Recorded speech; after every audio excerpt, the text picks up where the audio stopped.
Check, check, testing, 1, 2, 3. Ah, fuck it.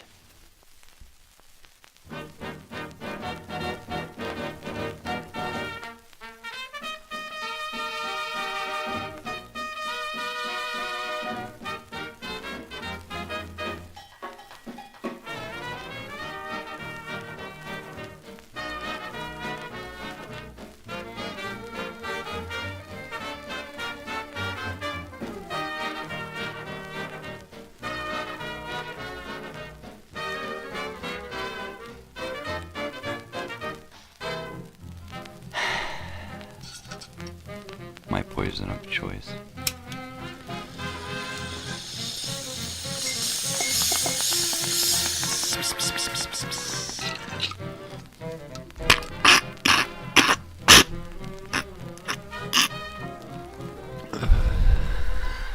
Yeah, baby.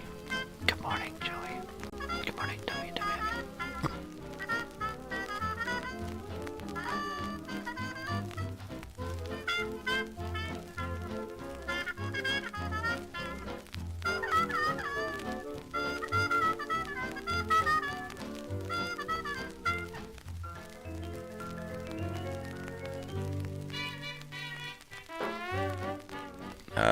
That's me.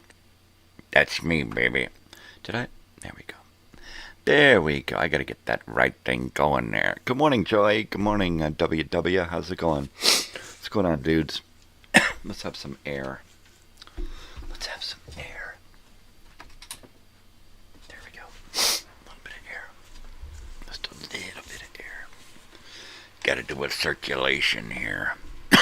So we were talking this morning about our poison of choice. The stuff that we self-inflict ourselves with our selfish inflictions.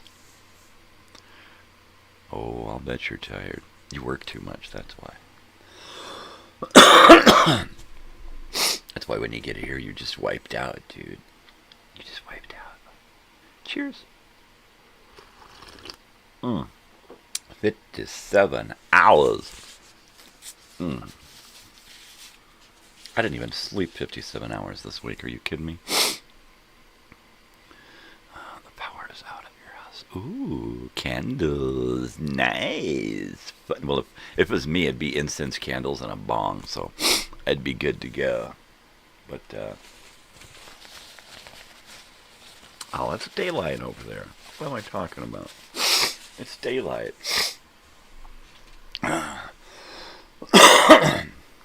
That just means you have to use your little portable charger. When you wake up puking with the shakes every day. Yeah, that's not good. Can't you switch to something else? I gave up all of my other vices for pot. Hey, there's daylight at the end of that tunnel. I'm telling you. I had friends that used to wake up puking. They used to drink until it was just stomach acid coming up, right? And they did the same thing. They just gave themselves over to weed. That's what they did. That's why I must cut my hair. Because of the puke? So, you're going to cut your hair because you drink too much and it gets nasty and you can't handle it, right? Why not just stop the booze and keep the hair? Ditch the booze and keep the hair. It's as simple as that. Yeah, right.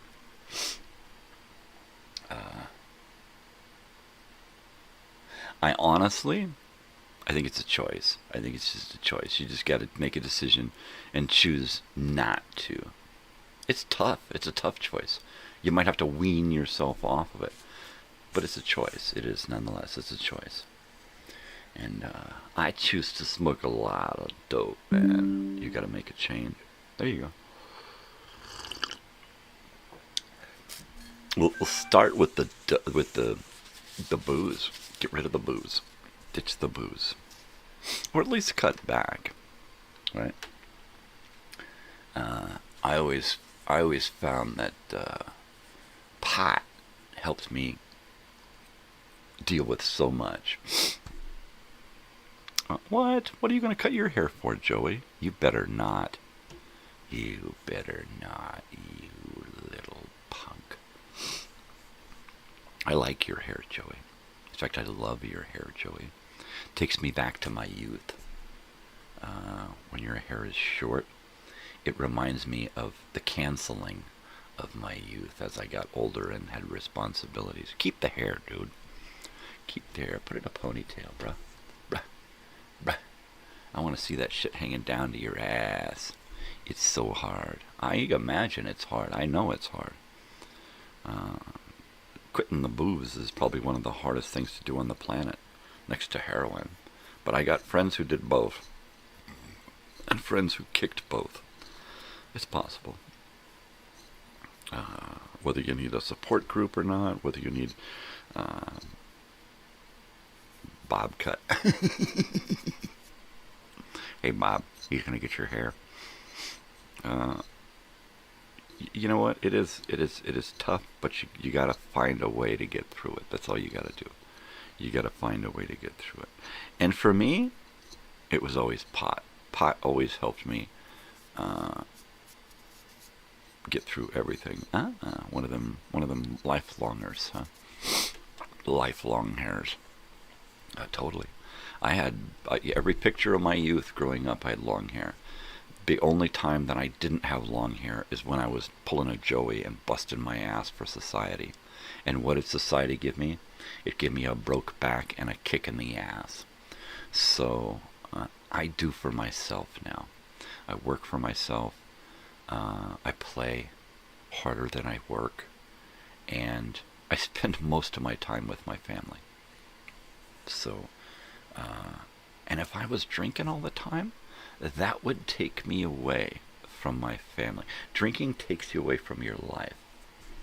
It does, because it just eats up so much of your money, so much of your time, so much of your physicality, your being, right? I ain't gonna preach, because I'm a pot-smoking fucking smokestack. But if I could convince anybody to get off of booze, it would be to use marijuana to do it. Because you can eat marijuana. Eventually, you can smoke it and then eat it and then smoke it and eat it. And then eventually just kind of... They have marijuana drinks, right? Infused marijuana drinks that you can... They're non-alcoholic. And you suck them puppies down and get a good buzz. Work on it. Do something. Come stay out here in the desert and dry out. Right? Come stay in it. You know what I always wanted to do to dry out? Like when I wanted to stop smoking cigarettes or stop drinking booze or just stop doing everything. Camping. That was always what did it. I always took a lot with me to do while I was camping so that I didn't have to do that thing that I wasn't supposed to do, right? And then, like I said, don't go cold turkey. Wean yourself. I was disgusted with everything. I was done. I was so over life in general. And I just had to find something new to put myself into. And then I realized that I needed to constantly have something to get my shit into, right? I always have to have something to keep me occupied. Otherwise, pardon me. Otherwise, I just want to smoke all the time. I want to crack open a beer. I want to have a mixed drink. I want to do something to escape, right? But if you're always on the move, if you're always escaping, if you're always running towards something different, you don't really feel the need to get pulled down by drugs or alcohol. Pot is where it's at. I think pot is probably going to save humanity and save the planet. I mean, hemp alone, growing hemp alone instead of wood for paper and pulp is a better idea. It grows faster, grows more abundant, and it makes great pulp, and it makes great paper, it makes great other products other than, you know, normal wood products, right? You can make, out of hemp, you can make anything. If you can make a rope, you can make anything.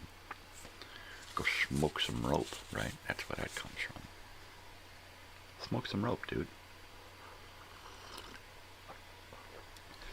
I never mean to make light of anybody's life or situation. So if I do, it's only me. It's just the way I am. You know, I use humor to get over hard stuff. That's it. Become a stand-up comedian. Forsake the booze and become a stand-up. I'm just kidding. There's got to be something. Fucking sailing, you know, flying model airplanes, you know, smoking a lot of dope, and doing something else. Because once you smoke the dope and get off of the booze, then it's easy to get off of the dope. It is. It really is. Marijuana is not addictive. It's the fun of marijuana that's addictive. Yeah. Booze is not addictive. It's the escaping from society and all of its woes that's addictive. That escape. That's what we want. Find a new escape. This is my escape. Doing this stupid crap here. This is my escape. This is how I deal with the world, right? This is how I escape the world. But at the same time, it's also how I engage the world. Booze is a hard one to deal with. You get so stupid. Get stupid for a while then. Get stupid.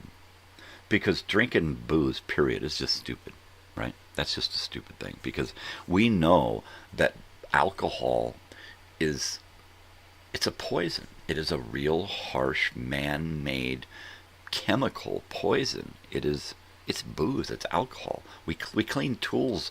We strip paint with alcohol. We fuel funny cars with alcohol, right? As soon as that shit goes in us, it starts to destroy us, right? We don't need to be pickled people. We don't. So get stupid. Smoke pot. Get stupid. I have friends who swear by it, who have gotten off booze. They've gotten off heroin. I've gotten off cigarettes, booze, and I don't give a shit about anything else now, right? I smoke pot. I'm a pot smoker. I smoked pot when I was young, when I was a kid. And I had the choice, the conscious choice then, to smoke weed or to drink alcohol. And alcohol was always there as a backup. In case I couldn't get any weed, I'd have a little drink. But that was it. It does. Makes your brain wake up. And that's the best part about it, is that it stimulates so much inside of your head that alcohol kills, right? Alcohol is something that they want the slaves to drink to keep them asleep and content and beaten down, basically.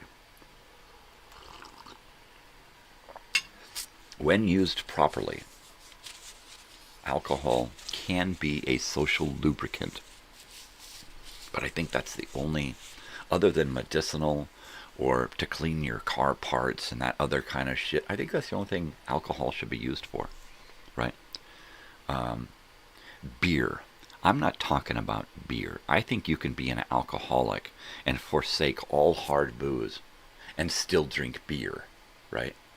I think that if you were to drink beer and limit yourself on how much beer you drink, that would be a huge change, right? I'm not talking about going out and doing a 12-pack or a case a night, right? I'm talking about getting off work, cracking open a cold one, having a tall boy before dinner, maybe having one with dinner, and then maybe having one after dinner. And you get those 3-pack of tall boys, and that's it. That's it. That's your daily ration, right? And eventually taking a day off. It's like, I'm going to take Sunday, and I'm just going to have a marijuana-infused drink and 7-Up or something, right? I had a friend, my father had a really good friend back in the 80s, and he was an alcoholic, admittedly. He loved to drink. So what he did was he cut it down to so many beers a day, And then on Sundays, he'd take the day off and he'd have a 7-Up day. And this is a guy who just knew how to dole it out to himself.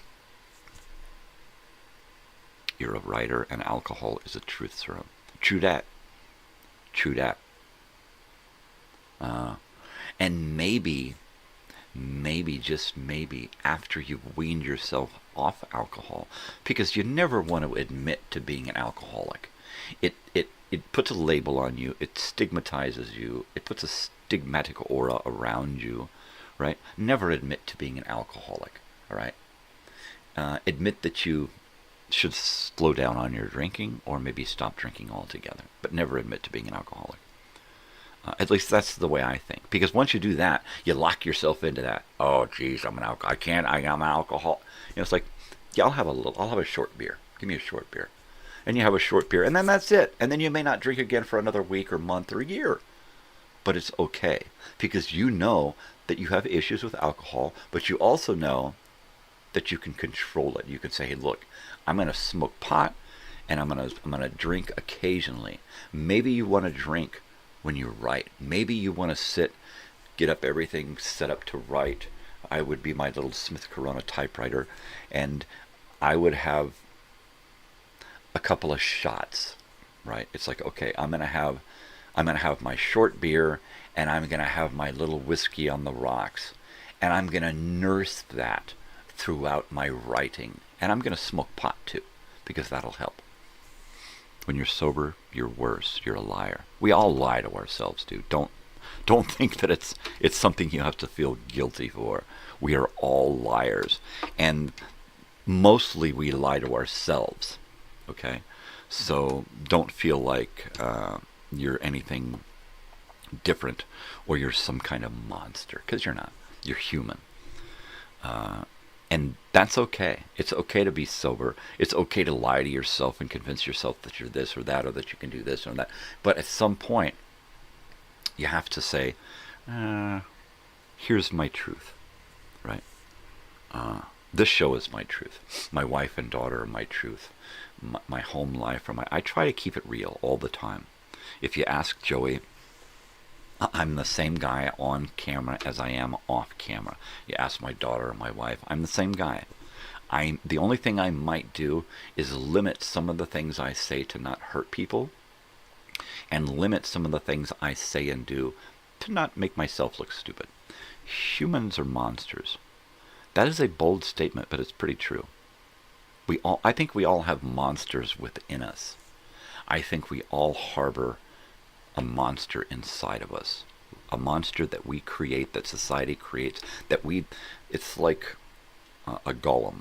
It's a golem that we throw all of our crap onto, and then it gets bigger and bigger and bigger inside of us, right? Sometimes that monster lashes out at people and the world, right? Most of the time we keep the monster hidden. Some people, they have no filter. They cannot keep the monster hidden, and those are the people that we see. There are some people that can keep the monster hidden, but they still let it out. And then those are the scary ones. The people who have monsters inside, and we see them regularly, that's healthy. Yeah, totally. I got a monster inside of me. I don't look at my eyes in the mirror. Honestly, I don't.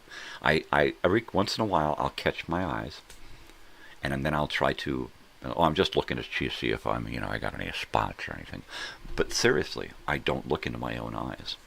I do not confront that monster. I leave him alone. I've learned that you let sleeping dogs lie, and you don't fuck with shit that you don't want to know about. Right? Someone in my family went to a regression therapist where they hypnotized her and made her go. And it's like, oh, well, that was smart. Your brain is smart enough to figure out to forget certain things that have traumatized you, and now you want to go bring them back up. And it's not that they bring up actual trauma. They bring up, there you go, Frankenstein. They bring up a Frankenstein version of your past because it's jumbled together with movies and other things and thoughts and dreams and memories of stuff that never happened. So now you've got them telling you this is what happened, and it's not. There may be some truths in that. Hypnotherapy, bullshit. Bullshit. It's just improper usage of hypnotism. There you go. There you go. I hear you. It's one of my favorite movies. One of my favorite stories, Mary Shelley. Fantastic. The fact that it was written so long ago, before science had really come into this century. She was writing about stuff that was crazy. Crazy. Yeah, you know what? I feel for you, dude. I have friends that were alcoholics. I have friends that are still alcoholics because they've made that assertion and that I am an alcoholic. I must do the 12 steps. I must do that. I'm not putting anybody down that has gone through this, because if it helps you, it helps you. For me, you just need to do the work. You just need to do the work, and that means staying away from the booze, limiting your amount, weaning yourself off. Find something else to do. You know, if it helps you to write, then only use it for writing. If you're not writing, you're not drinking. And if you're drinking because you're writing, you're limiting yourself so that you don't overpower your writing abilities with too much booze. It's like, you might write more if you do that. I'm only going to drink when I write. Oh, my shirt. Let me get up and show you my shirt. So this is from last year. This is the Valley Brunch Invitational in Encino, California. This is my favorite part, is on the back. It's got Wimpy eating bagels. I gladly pay you Tuesday for a bagel today. Totally. So the Valley Brunch Invitational was last year in December. My daughter took me, or rather she asked me to take her to this. Pete Wentz from Fall Out Boy, the bass player, put this invitational on, him and his wife. And then, so we went to this in Encino, and my daughter bought a racket because she had played before, but she had a smaller racket. So she got a racket, and we went, and she got to smack balls around with a bunch of other people that were excited to see Pete Wentz, and the drummer from, I think, Paramore was there. Was a bunch of other people there, and my daughter's going, look, that's this guy, and that's this guy, and I'm going, I don't know who's who, right? So we got to meet these guys, hang out with Pete Wentz, and meet a bunch of people. Here's me and Pete Wentz here. He's wearing the same shirt, see? There you go. It was really fun, and so we took pictures. Tennis. 4? No, not 4. Tennis, anyone? So we were there, and we each got photos, selfies with Pete Wentz. And the next day I took them down and got them printed out, because the following night we were driving back out to Los Angeles to Sunset to see his label was putting on a show at El Cid on Sunset, and it was four artists, 4 acts that were putting on stuff, right? So it was really fun, and I got to go back and see him and ask him for autographs. So I got the photographs autographed, and then my daughter got to see him again and get another photo. And I got to go backstage and meet all of the bands that were up, all the young acts that were really cool. And especially I got to meet Jay, Vienna here, and get a shirt and a CD and get him to sign it, get a photo. Really, really great guy. I'm hoping to see him again at some point and get him to autograph that. But, yeah, there you go. There you go. There you go, baby. Well, I hate to beat a dead horse, but if you ever need anything, any help, or you just want to talk or anything, figure out a way to get me a message through Facebook is the easiest way. And even if you just create a profile, make it private, and join Facebook just so that you and I can get in contact with each other, that would be great. And then I could give you my number, because I can't give it to you here, because then the whole world will, the whole world is watching, idiot. I know. But it's the potential for the whole world. Krusty Krab, baby. Yep. That goes back to SpongeBob that we were talking about the other day.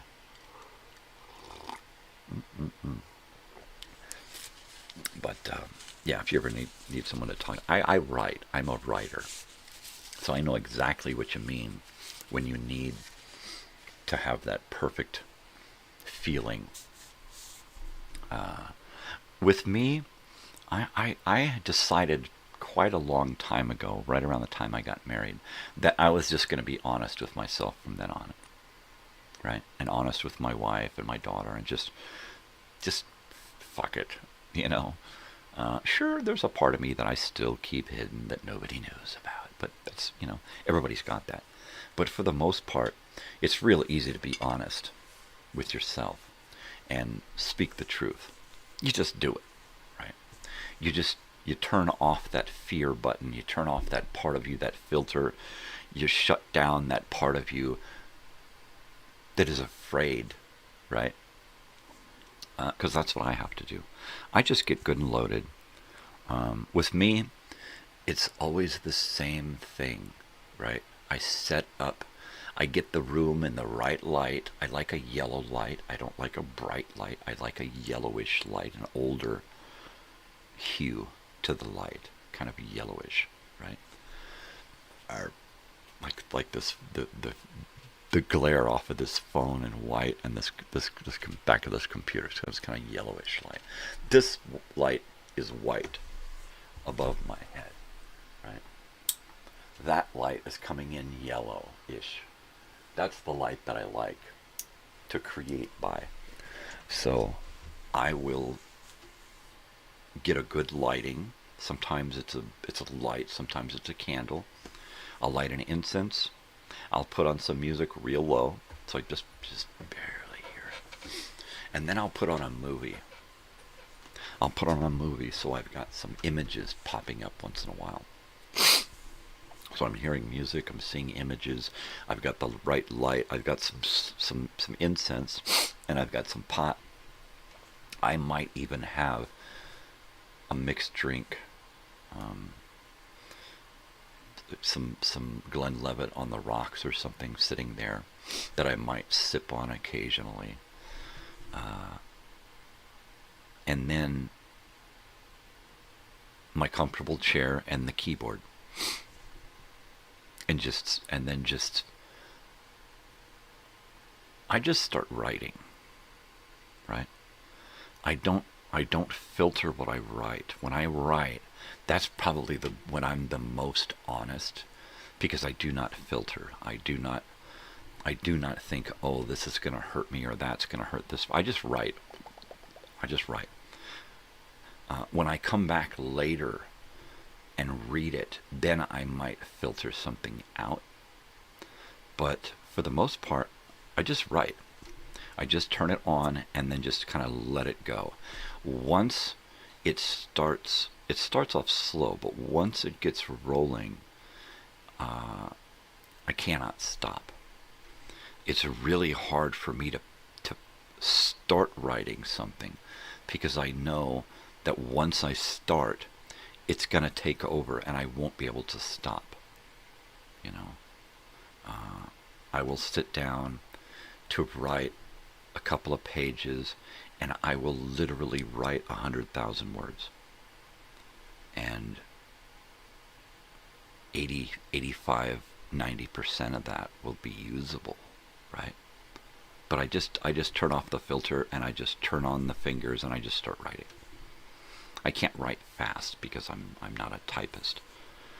I did take keyboarding in college, but I was never fast at it. I got fast enough to pass the class, but that was it. That was all. I was never really good at it.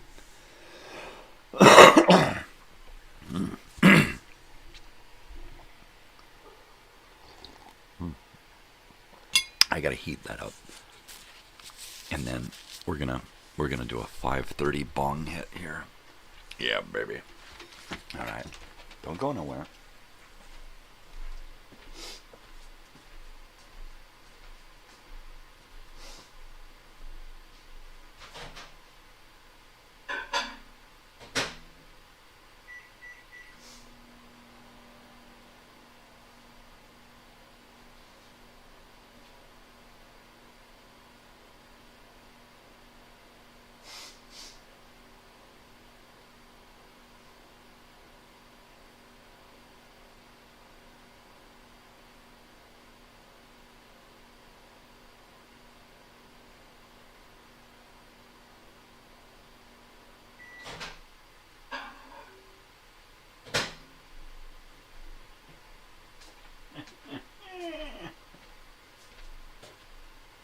So this is how it is in my house. My wife came home yesterday and she brought home this little baggie filled with little tiny chilies, yellow and orange and red, little really cute little chili peppers, right? And so she threw them into the candy dish. So you reach into the candy dish and you might pull out a chili pepper. And that's funny.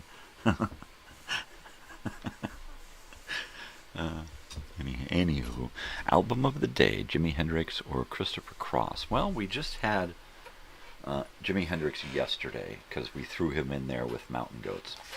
So let me see. Let's see, what did we say?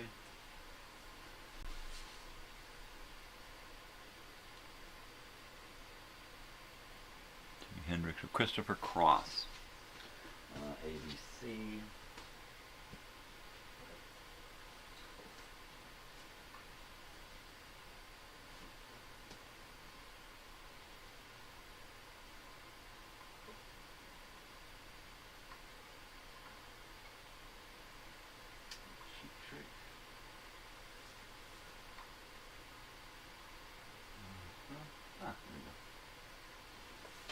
Here's we got another page, Christopher Cross, and I think this is the follow-up to his debut album. No Time for Talk, Baby Says So, What Am I Supposed to Believe, Deal 'Em Again, Think of Laura, All Right, Talking in My Sleep, Nature of the Game, Long World, and Words of Wisdom. And this one is from... oh, there's no date here. 81. 1983. And it's there. Another page, Christopher Cross. There you go. There you go. Glad they weren't Thai peppers. Ever had those? No, I've had Thai bud. I've had some Thai stick. But no Thai peppers. I've had bow tie pasta. Shut up, it's not the same, right? Tell me, Joey, shut up. Shut up. I think Joey said shut up like 20 times when we were I love that kid. Great sense of humor. Different sense of humor. I told my wife yesterday that I kept coming into their living room in the morning and expecting to see Joey here. And she looked at me and she said, "You're sad, huh?" Thank you, Joey. You shut up. It's fun how well my wife and Joey get along. It's just awesome. It is pretty dang cool. Cheers. Good morning. Once again, my cup says, "I'm a ray of fucking sunshine," because I am. And hooyah is always the word of the day. Hooyah. Shut up. Oh my God. So at some point we'll read some of these TV guides here for the week and wrap it up. Next week we're going to start Halloween month. I did a video time machine last night and it had one copyright hit. So I have to... peppers are so small, tiny. extremely hot. Used to grow them. Yeah, suppositories. So I need to remove the thing from the video, which means probably just editing it out of the program that I saved from initially and just remove it and drop everything back in. It's either that, or if I tried to take the video and remove just that portion and then save it again, it's going to double the amount of space that it's saved as. So it's better to just go back into the program, remove it, and then save it out again. It's going to take 3 hours to freaking save it, which means that as soon as I get done here this morning, I have to go in, deal with that, and start saving, so that once it's done saving, I can then take the 3 or 4 hours it's going to take to upload it onto fucking YouTube and get it checked again, and then put it to be ready by 5 o'clock this evening. Because, wow, I'm telling you, it's a lot of work. But it's a 2.5 hour episode, and the portion that I have to remove is about 3 minutes. So it's not going to diminish the episode by much. It's a bummer, because I like that little 3 minutes. It's just a short animated deal. It was really neat. Now I'm kind of bummed that I got to yank it out. But what do you do? All right, here goes to the 5:30. My wife used to grow some different colored sweet peppers that were just awesome. We had gotten them from like Costco or something in a bag of like 5 or 6 different colored peppers. So we kept the seeds, and then that spring we grew them along with beans and corn and onions and garlic and tomatoes and all kinds of stuff. We could literally walk into our garden at any time and get stuff to make a nice garlic, onion, tomato sauce, or a salsa, or a spaghetti sauce. I mean, you could literally just go into the garden and just, boom, make a meal. That's what I love about having a garden or a greenhouse, is, oh shoot, we need this. Go out to the garden and get me 3 tomatoes and pull a green onion, right? Oh, I love it. I totally love it. My ultimate biodome would have a huge greenhouse garden in it, right? My ultimate home. What would be really neat is if you had a skylight above your kitchen, and then up in that skylight was a little greenhouse, right? As big as a dining room table. Just a greenhouse. But when you're in your kitchen and you want something, you push a button and this little greenhouse comes down and comes just down over your island in the middle of the kitchen, and you can reach in and pluck some things out of your little garden, check things out, pull a couple of dead leaves, and then hit a button and your garden grows back up into this skylight, right? Every home should have one. Every home. Every home should be solar powered. Every home should have its own garden, its own battery backup, its own water. Every home should be a self-sufficient deal. But they can't sell us stuff if we already have it. That's why things are the way they are. In order for them to sell us back our natural resources, they have to be in control of them. No rainwater, no groundwater, right? You can't grow stuff. You can't turn your lawn into a garden. I mean, it's fucking ridiculous. That's why I want to move to the sticks where I can, well, I'm kind of in the sticks now, but I need to move to some place where I can grow food. We can't grow anything out here in the desert. It just don't want to grow. It gets too hot. Too much water, not enough food is produced.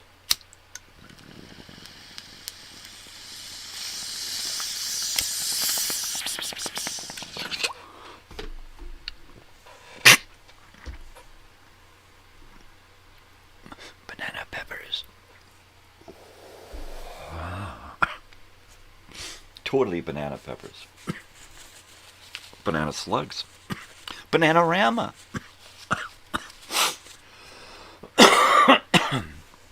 Oh, you know what I really like is you take the vanilla pudding and chop up the bananas into it, and then put it in a pie tin with those little vanilla wafers. Oh, that's really good. That's really good. I like that. That's good stuff. Jalapeno peppers aren't that hot. No, my wife eats them like pickles with a sandwich. Yeah. Raw crunch. Crunch.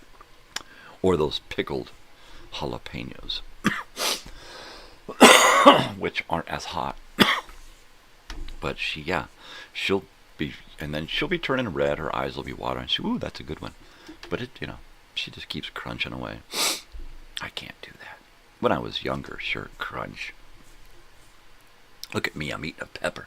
Dude, that's a bell pepper. Oh, it's a pepper. Dude, rain on my parade. Jalapenos, yeah, jalapenos are good. I like them. Jalapenos peppers. Mm-hmm.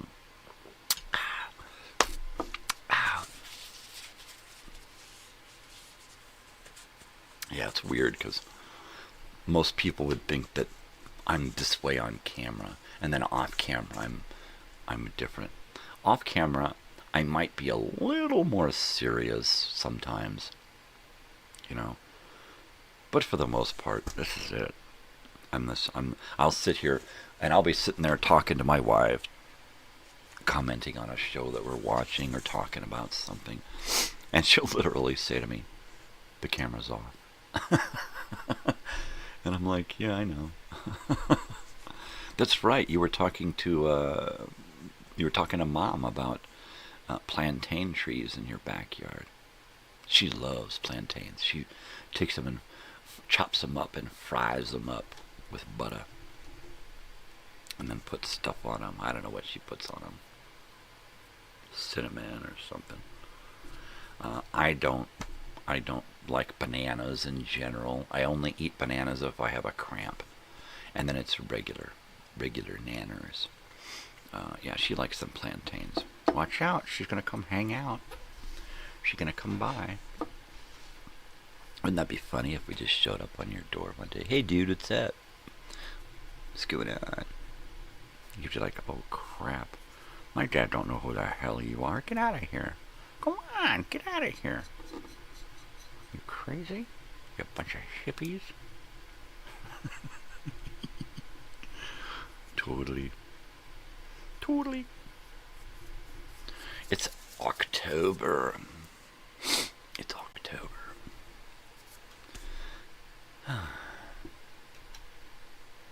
You know what you should get into, William? Is brewing beer. Seriously. Brewing beer. It's really, really fun. And if you haven't done it before, you should try it.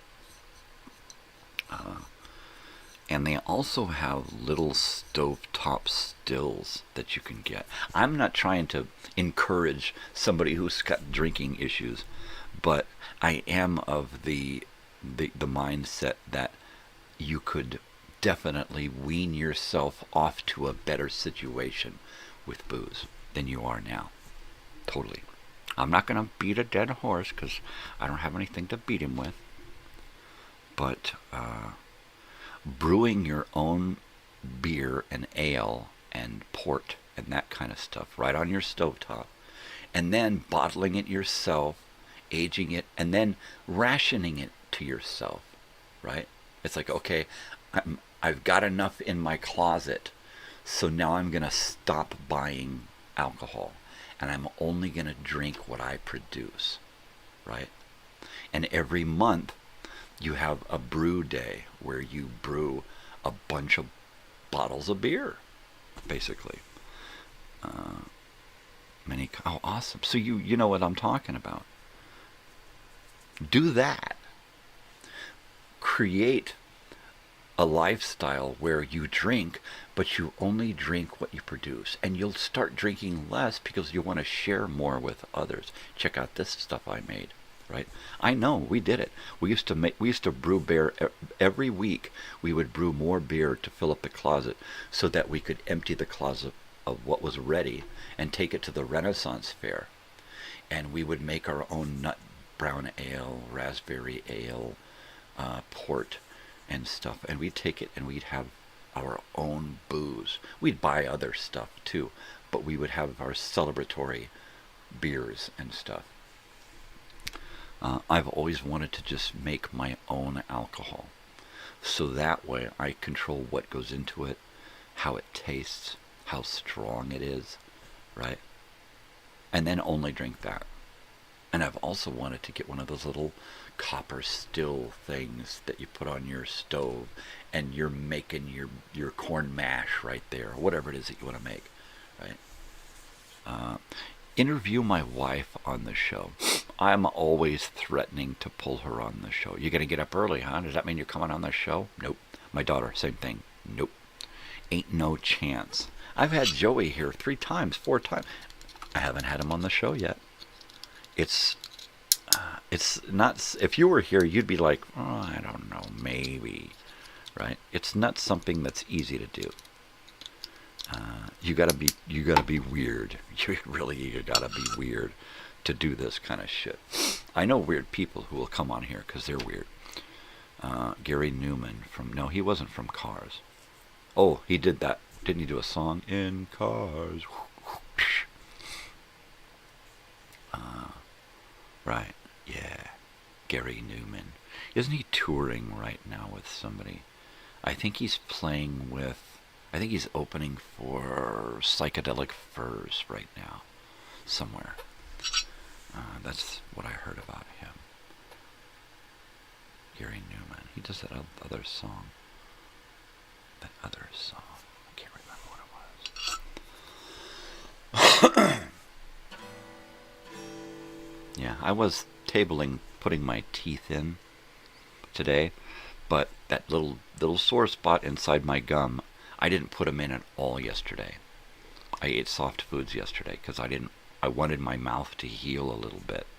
That bump hasn't gone away, and now I'm really almost positive there's something in the gum there, another little piece of bone or something that's trying to make its way out. So when I wear the denture pushes on it and rubs it, and I'm hoping that at some point it's just gonna stick its way out and I can grab it and yank it out, and that little bump will go away. Because it's the only thing that makes eating a bummer. It's the only thing that makes wearing those teeth a bummer right now. And it wasn't there before. So I'm pretty sure it's something that's gotta go. It's totally go. You got it, man. Yeah, Gary Newman's still out there doing stuff, which is pretty cool. I love to see those old guys who can still do it out there doing it. There are some old guys who can't really do it, but they want the money, or their people or their label still requires them to get out there and do this shit. And they're not really able to do it anymore, right? I love Willie Nelson, but he's not really able to get out there and do it anymore. And he just does it because he has to. Not because he owes people, but because inside he has to. And that's fine. That's great. I don't know if I could go to a concert where somebody's going to be falling asleep on stage, or forgetting all the words, or not really being able to play what they want to play, right? I don't know if I could do that, because for me, I'm too empathic, and I would feel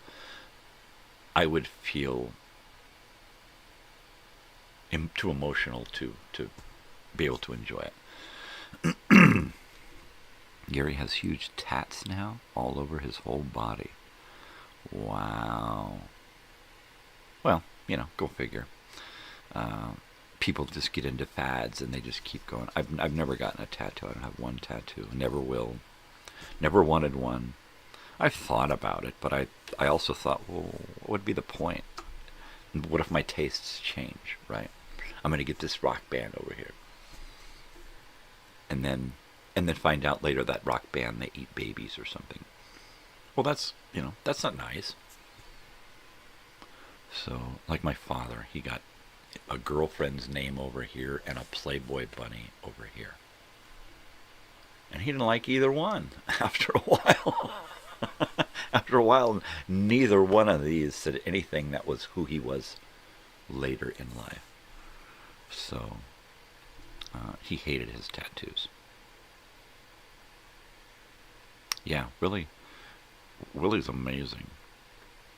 He still tours. He still does stuff. But he doesn't have to. He just does it because, I saw Slayer.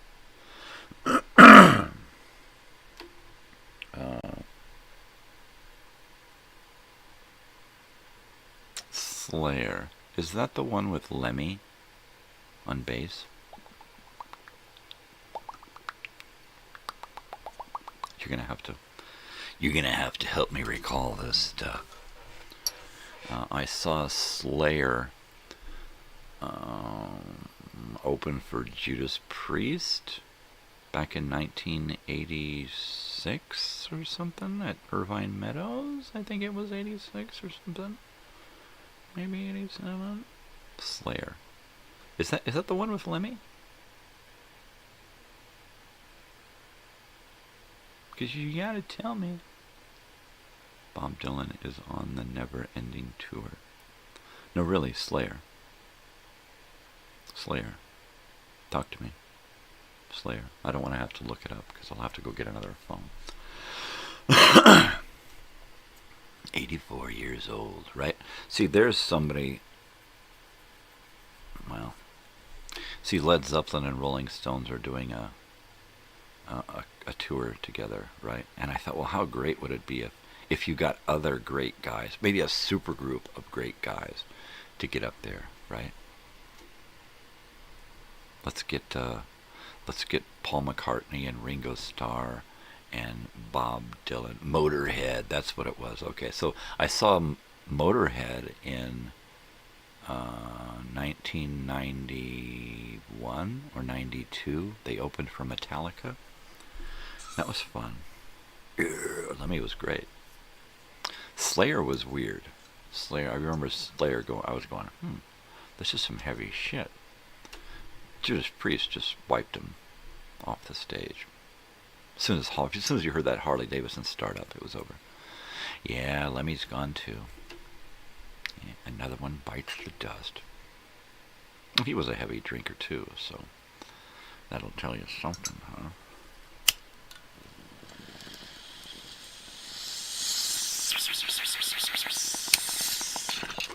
Now, I know I'm going to die young, too.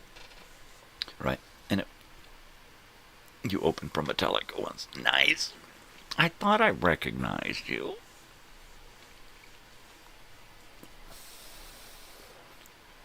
Yeah. It's going to kill me, right? So I can't scoff at anyone for drinking booze, because I have my own issues. So there you go. Ace of Spades. Totally. I could totally see you open for Metallica, Joey. What we'll do is we'll clone you 4 times so that you can have a 4-piece band behind you while you're singing. And it's all you, right? We'll call you the Clonus. The Clonus Horror.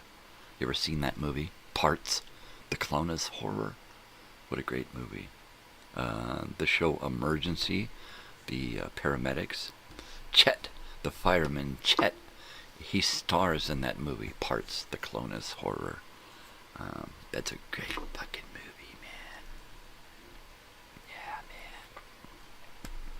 We'll clone Joey and have a band called Joey. That's it. With their hit self-titled album, The Clonus Horror.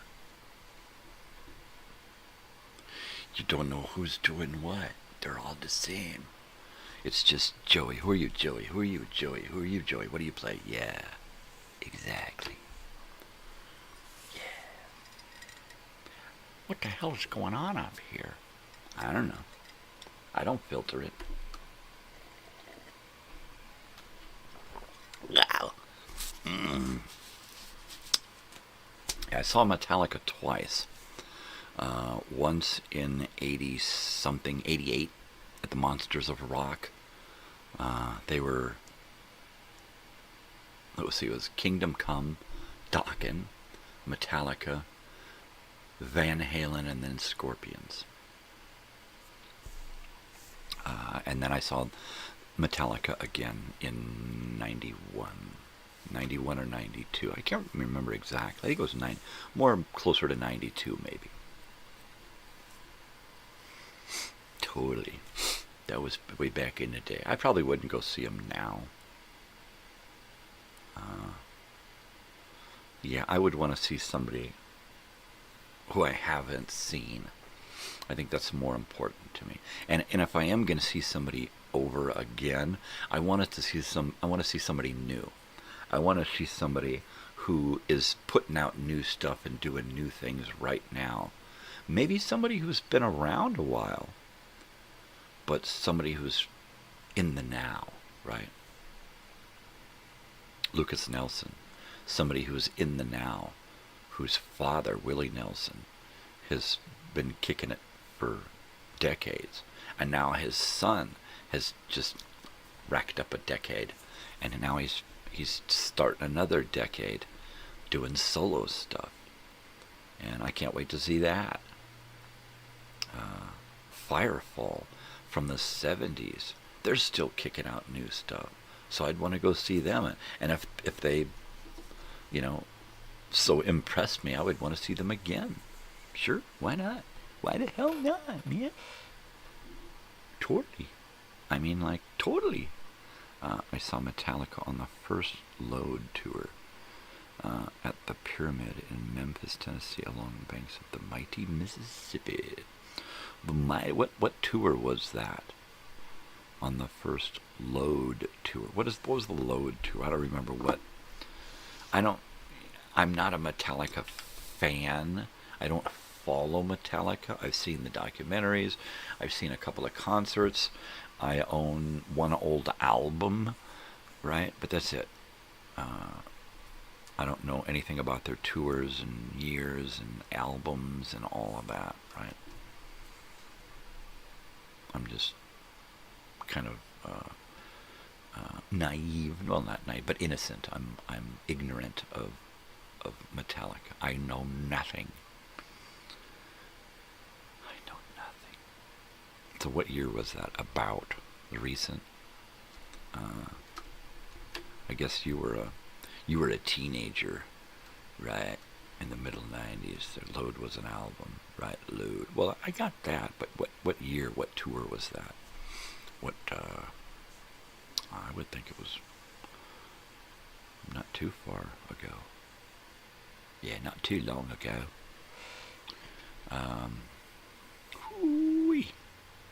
Just about 6 o'clock here on the Pacific West Coast. Here is the 3rd of October. We've officially gotten into the Halloween month. I'm starting to think about what I'm going to do on Halloween night, Halloween day. 96. Really? Oh, okay, yeah, okay. So that would be about when you were a teenager. Totally, dude. So yeah, I could totally dig it. Yeah. So I saw him about 5 years before that. I don't remember what fucking tour it was, what album. Seriously, I don't, man. I just don't. It was at the Rose Bowl, not the Hollywood Bowl, but the Pasadena Rose Bowl.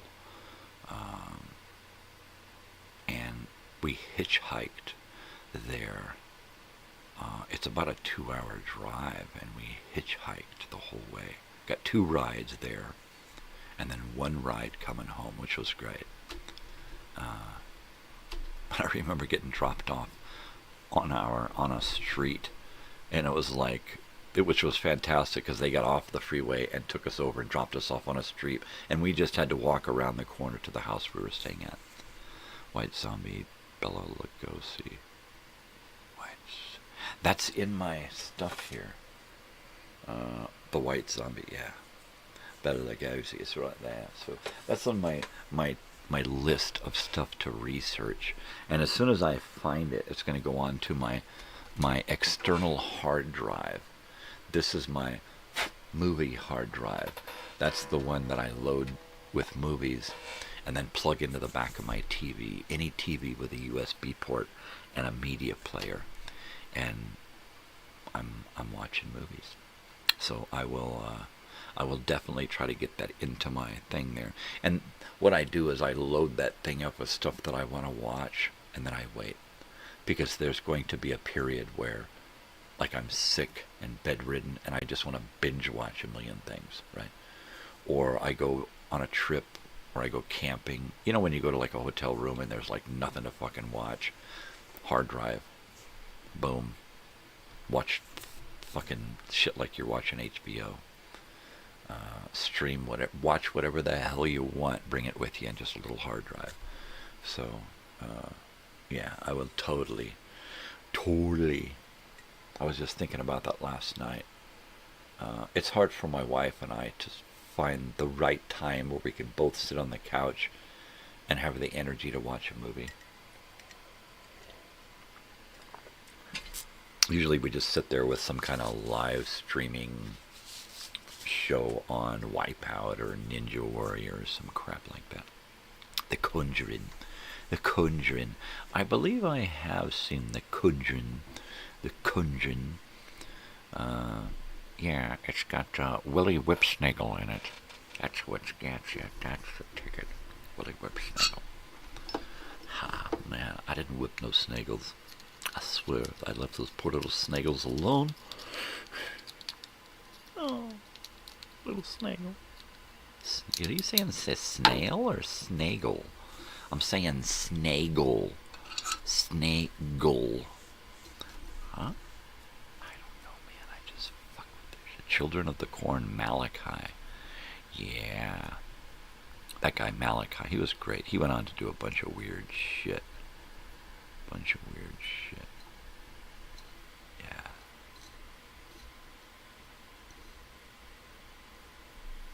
Yeah, I think I got Children of the Corn around here somewhere. Really? I do. I think I do. Down in this box, this drawers behind me. Children of the Corn.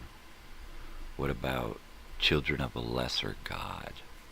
Marley Matlin and not Jeff Daniel, William Hurt. That's it, William Hurt. Marley Matlin and William Hurt, Children of a Lesser God. And there's a mashup where the two movies, and it's a bunch of deaf kids running around in a cornfield, and it's called Children of a Lesser Corn. But they had dolls, right, like Cabbage Patch dolls. They had Lesser Corn kids. You can get the Lesser Corn dolls. Hey man, look at, here's Malachi. He's deaf, but he's a murderer.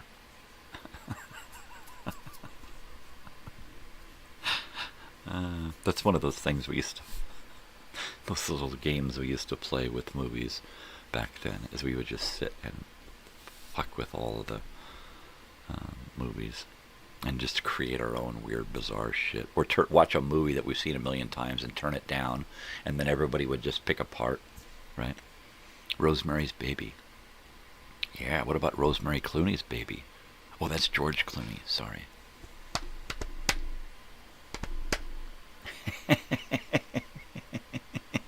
Oh. Does George Clooney have a brother who was an actor? Yeah. What about that? He was the Goonie Clooney. He was kind of a goober. Kind of looked like Adam Arkin. Totally.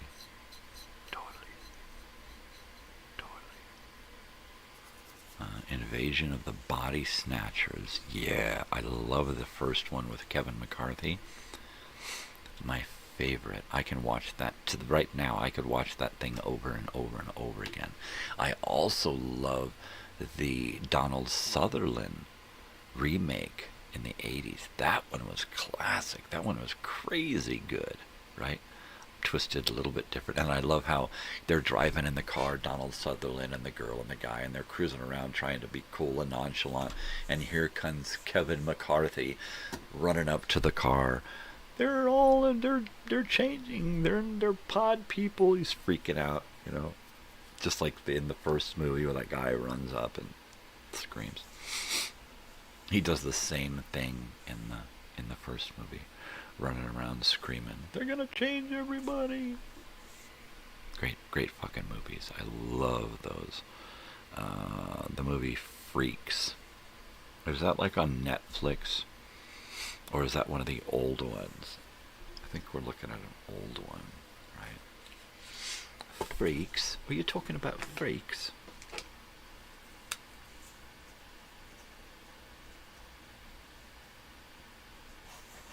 Freaks. There, we put it down. And then I'll spend the weekend looking for things. I've decided that I'm going to do a handful of video time machines so that hopefully by the end of the year I can get to, that's a real old one, to where I can get to 30 video time machine episodes by the end of the year. 1932. Hasn't that got like Lon Chaney in it or something? It's got like a pinhead dude in it. Yeah. Freaks. Yeah. I thought I was in that one, yeah. I was the head freak. Totally. But I'm thinking over this weekend I've got to kind of hone in what's going on next week and get back to giving you a promo reel every Monday to let you know what's coming the week. I'm not going to be loading up any movies or radio shows for the rest of the year, and I may just do an October promo. Halloween, this is what's happening. Be sure to check out Halloween night, Halloween day, that kind of stuff. This is what we're doing, and then do something like that. And then I think I'm probably going, depending on what's going on, if my daughter says we got to go to a concert on Halloween, then I'm screwed. So Joey will be like, I'll take her. The Fly with Jeff Goldblum, yeah, and Gina Davis, right? Oh yeah, they got married on that movie. They had been screwing around before that because they were already married, I think. Ah, hell. I know that they work on Transylvania 65000. They were in that together, and that was, I think, where they. But yeah, Halloween. That should be fun. So I think my promo is just going to be for the month, and I'll probably put that together this weekend and allude to a Halloween show. Hey, good night, Joey. Take care of yourself, brother. I just saw that there. I will talk to you later. You probably would take her. Of course you would. Because you're just a sweetheart of a guy. Stop being so sweet. Alright, let's see. You have a good night, Joey. Take care of yourself. Your package should be here today. So, there you go. Or there, rather. If it doesn't show up, let me know. I'll send you the tracking number. Mom said, don't worry about it. He'll get it. So, unless, of course, she wrote the neighbor's address on it. Don't! There you go. Ah. Oh, yeah. Oh, yeah. You're quite welcome. Love you, brother. Have a good night. I don't know what to do for Halloween. I know last Halloween I loaded up a whole bunch of stuff. So what I'm going to do is I'm going to take all of the stuff that I loaded up last Halloween, and I'm going to go through it. Whatever doesn't have a copyright on it, whatever is copyright free and it's not going to hit me, I'm going to take those and organize them so that on Halloween I can play those live. Do something, talk about stuff, and then play a movie, play a educational film or a short or an animated thing, and then just kind of go back and forth so that, ooh, Dawn of the Dead. Yeah, Dawn of the Dead. I think I was mentioned that yesterday. Was that a George A. Romero? I thought he did the sequel, which was Dawn of the Dead. I'm pretty sure he did. And then he didn't do all of the sequels after that. Am I right? I know I was looking at a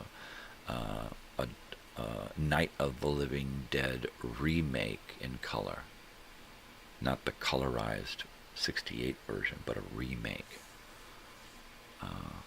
And I don't know if he was in charge at the helm of that.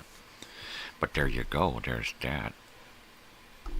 It's after 6 a.m. here on the Pacific West Coast. I've got some TV guides here. We looked at all the cigarette ads and stuff yesterday, and we went through the week, and we are on Friday, and this TV guide is from October 7, Friday, 1977. Pardon me. I do not see a Hollywood Squares, which bums me out. 8 p.m., October 7, 1977, Friday. Donnie and Marie. They salute Elvis. Wow.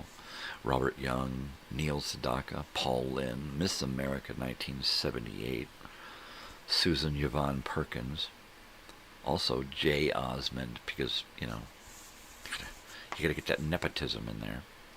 Also at 8 p.m., Wonder Woman, woohoo, with Linda Carter and Lyle Waggoner. Yeah, baby, what a great show. I've got all of those on CD.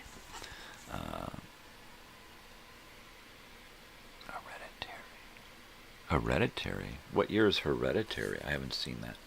Excuse me from the TV guide thing while I make a note.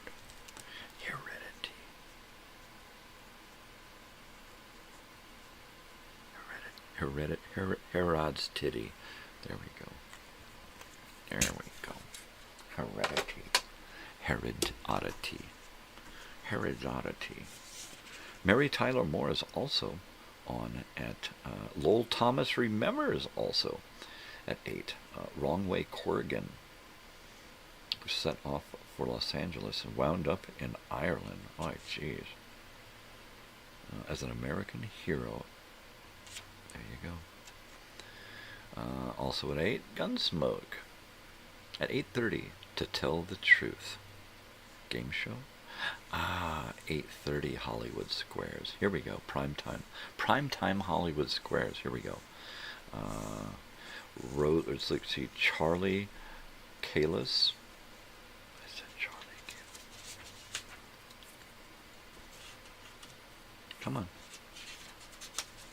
1977 Danbury Mint Gold Christmas Ornament. Woo!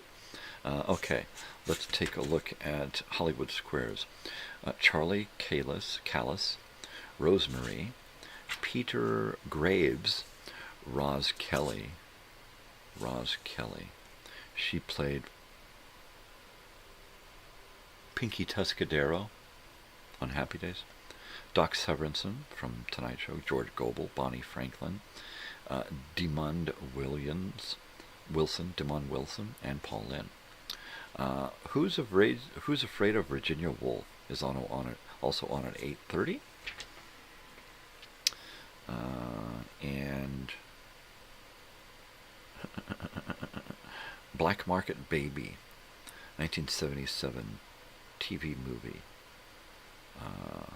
An unmarried college student. There you go. Babies for Sale right there.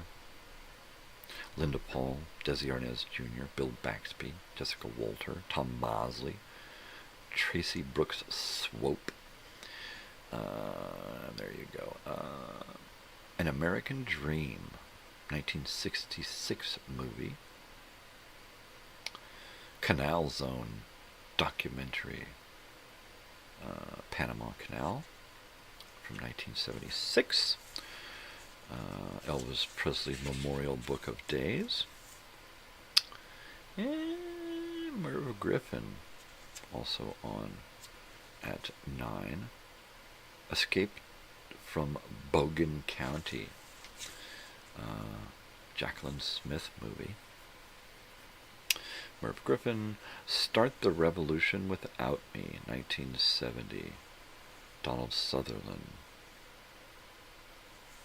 There you go. 11:30. Johnny Carson, Phyllis Newman, journalist Dorothy Fuldheim, and Charlie Callis. There he is again. Charlie Callis. I don't know who the hell he is. It's Friday, so we got Midnight Special.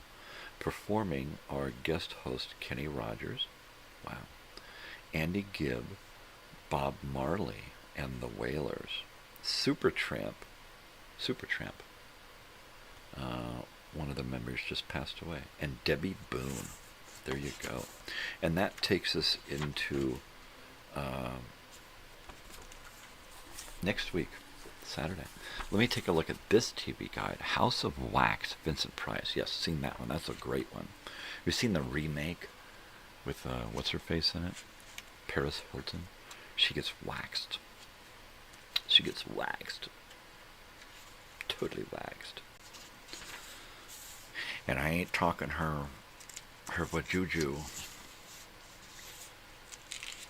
Everybody's seen enough of that with that video, right? Her vajayjay. Everybody's seen that. Come on. All right. Friday, October 24, 1975. There we go. At 8, Sounder. We were talking about that with Old Yeller the other day, right? Bob Hope. Saluting Bob Hope's 25 years on television. And, of course, Bing Crosby is going to say, "Hi, Bob. Shut up." Comedy, Big Eddie. The Smiths risk creating an international flap by harboring a Soviet dancer who wants to defect. There you go. With a whole bunch of people in it that I don't recognize. I said I don't recognize them. Also on an 8, Gunsmoke. And La Vida con Aurelia, something. 8:30, Wall Street Journal, and MASH. At 9, Masterpiece Theater, Hawaii Five-0, a movie from 1972 called Embassy. And then we go into 10 o'clock with Policewoman and Barnaby Jones. Tribal Eye is a documentary.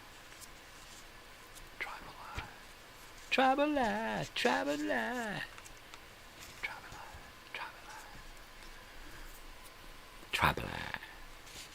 That's it sounds like a weird word, right? It's Tribal Eye and Tribulations. Shut up. And then on to late night television, Love American Style, Wide World Special, Pan American Games wrap up. Peter Graves portrays a federal agent who engineers a bold rescue for a kidnapped underworld informer called to danger. 1973 TV movie. Nice. Clu Gallagher, he always popped up on TV shows. Right? Alright, at midnight, we've got Don Kirshner's rock concert, Chuck Berry, Johnny Rivers, what about Midsummer? Insomnia. We already talked about Insomnia. Johnny Rivers, Ruby Star, and Grey Ghost. And then at 1, Midnight Special, Glenn Campbell substitutes as host, Mac Davis, a disco singer, Gwen McCrae, also taped interviews in Los Angeles Police Chief Ed Davis, who discusses drug arrests at a recent rock concert. Bob Newhart, Lawrence Welk, Ted Knight, Chad Everett, Clifton Davis, McLean Stevenson, Flip Wilson, Dick Martin, Don Rickles. Sounds more of a comedy-based episode, right? So that's Friday in 1975. The Lost Boys made Kiefer Sutherland. And I think his mom and dad did that. Eh? Oh my God, don't be so facetious. Yeah. I don't know, wasn't he? He was big before that, right? He had that bit part as the older brother on Stand By Me. But wasn't he rocking and rolling, doing other stuff before that? I don't know. I'll have to check out the IMDb on Kiefer. Good old Kiefer. The Kiefinator. Yardbirds co-founder, Rock and Roll Hall of Famer Chris Dreja dies at 79. There you go. Is that it? Kiefer Sutherland, actor, Canadian. He's Canadian, eh? He's totally Canadian, eh? Right there, eh? Don't you know? I'm not one of those Americans that has trouble with other countries or other people. Everybody's fucking who they are, right? It's like, give me a break. Oh, the Canadians. Oh, those south of the border. Oh, those damn islanders. I mean, give me a break. Give me a fucking break. People are people, and people are people. Okay? There's a lot of Canadian actors that I just love. In the 90s, there was a shitload of great Canadian shows, right? Flashback, that's a great movie with Kiefer Sutherland, plays an FBI agent, comes from a hippie family, and then kind of regresses back. The Brotherhood of Justice, that's another good one that he was in. Let's see, Max Dugan Returns, 83. The Bad Boy, 84. Amazing Stories, one episode, 1985. At Close Range, 86. Trapped in Silence and Brotherhood of Justice, also 86, as well as Amazing Stories and Stand By Me, 1, 2, 3, 4, 5 things, and in 86. And Stand By Me. Right after Stand By Me is The Lost Boys. And then Promised Land, The Killing Time, Crazy Moon, Bright Lights, Big City, Young Guns, 1969, right? Isn't Robert Downey Jr. in that one? Renegades. Oh, I love Renegades. That was a good one. Him and what's his face? La Bamba dude, right? Flashback. Flashback is great. Chicago Joe and the Showgirl, freaky. That was one that I'd only watched once, and it was like, nope, that's enough. Chicago Joe and the Showgirl. He plays an American guy in England and gets together with this broad, and they just run amok. And then Young Guns 2, Flatliners. That was a good one. The Nutcracker Prince. Article 99, and then he just goes on. A Few Good Men, and he starts doing ensemble and character actor parts, right?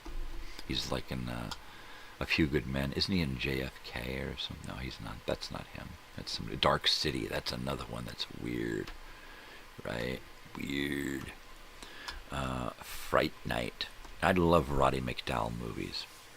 Fright Night's one of them, where he gets to play that old TV show host that hosts old scary movies, right?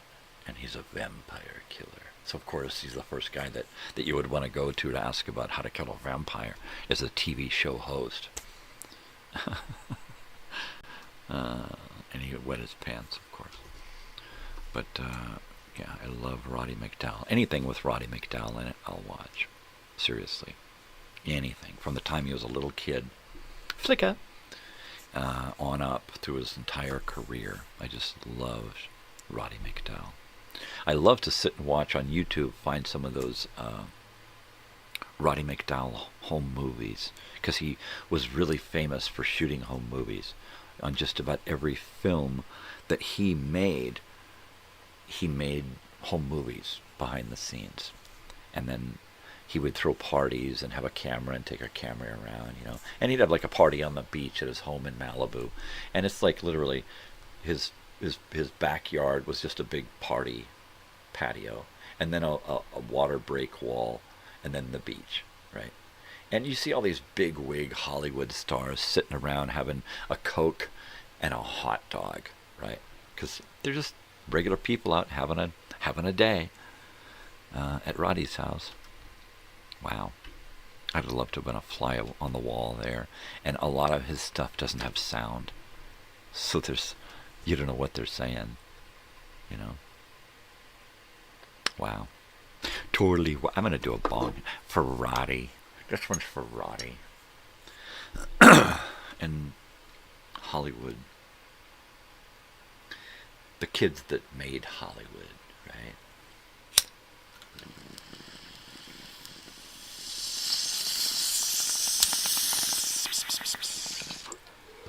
Totally.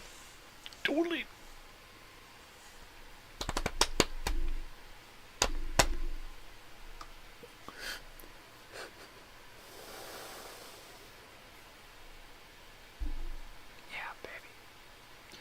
That's some good. Love Dark City. Totally.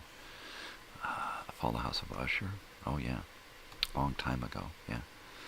Dark City's crazy. I love it so crazy. It's weird. It actually reminds me of some stories from old time radio. Dimension X and X-1. They did stories that were very similar to Dark Story, right? Universe was one of them that was pretty cool. Similar in nature. There was another one. Ship is all. Sense of Wonder. Sense of Wonder was another one, where you weren't allowed to wonder. You weren't allowed imagination. You weren't allowed to wonder what was on the other side of the door, what was going on. You weren't allowed. You just had to shut up and do everything and accept that the ship is all. God, the ship is all, and praise the ship. Praise the ship. 28 Days Later. That's a great modern. I think that ushers in the new modern zombie movies better than Resident Evil type stuff. I think 28 Days Later really represents a new era in zombieism, right? Totally. Because it's totally.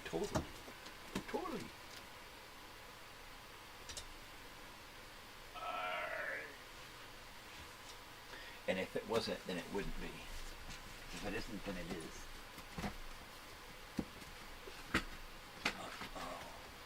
I have to, because I do. No, that's it. That's all. Brains.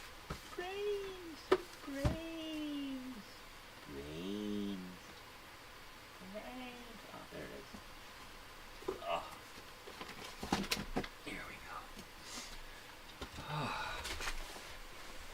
I'm telling you, sometimes things are just hard to get to.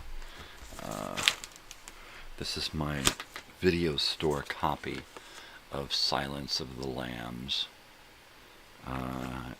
Yeah. This one's easier to watch than the newer stuff. because they leave a lot to your imagination. Yeah, they do some scary stuff, and there's bloodletting and stuff. For me, pardon me, this one's a little easier to watch than, you know, the one where Hannibal's, eating Ray Liotta's brain while he's still alive, cooking it in front of him, and then giving him some. I mean, that was a little out there. But it puts the lotion on its back. It was a great fucking movie. Great fucking movie. Yeah, Jodie Foster. That was when I started. Well, that's when Jodie Foster started to become an adult and do adult stuff and almost reach diva status, where she never let herself.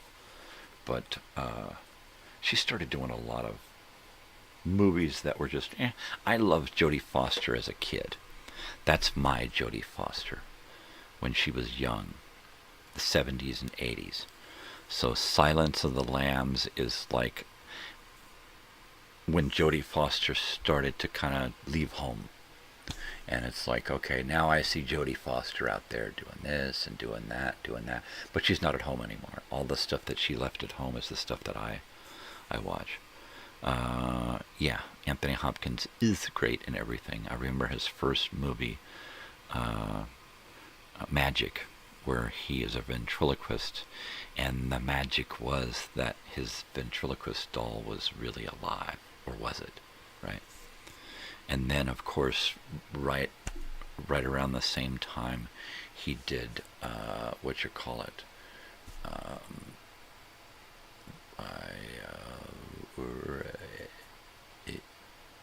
Elephant Man. Yeah, Elephant Man, one of my favorite. Great cinematography,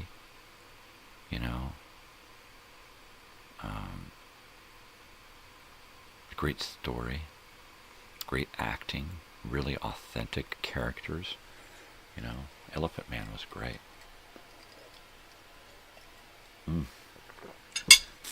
Yeah. Yeah, Frosty the Snowman with Anthony Hopkins as the snowman. That was brilliant, man. It's fucking brilliant. I'm just kidding. Don't Google it. I'm just pulling your leg.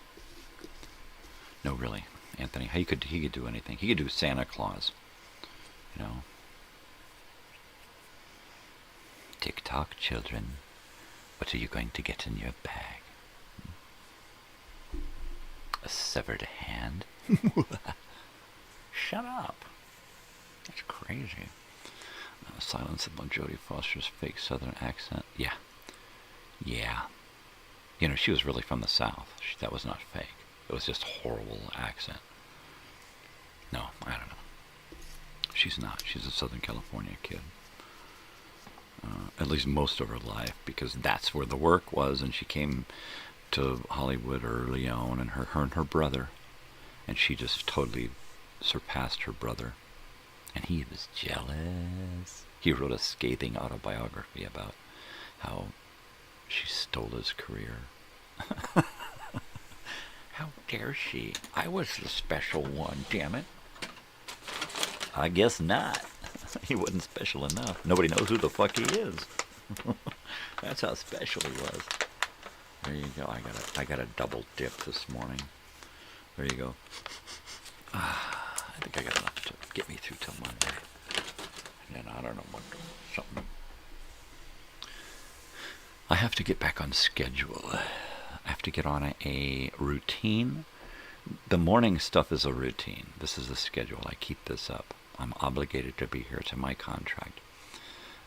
Best Van Helsing ever, Anthony Hopkins. Wait a second. I thought that was William Shatner. Yeah, that's it. William Shatner. The Shat. It was the Shat. That was it. Kingdom of the Spiders. William Shatner. That is a great fucking movie. That is a great fucking best Shatner movie ever. I don't know. Probably not.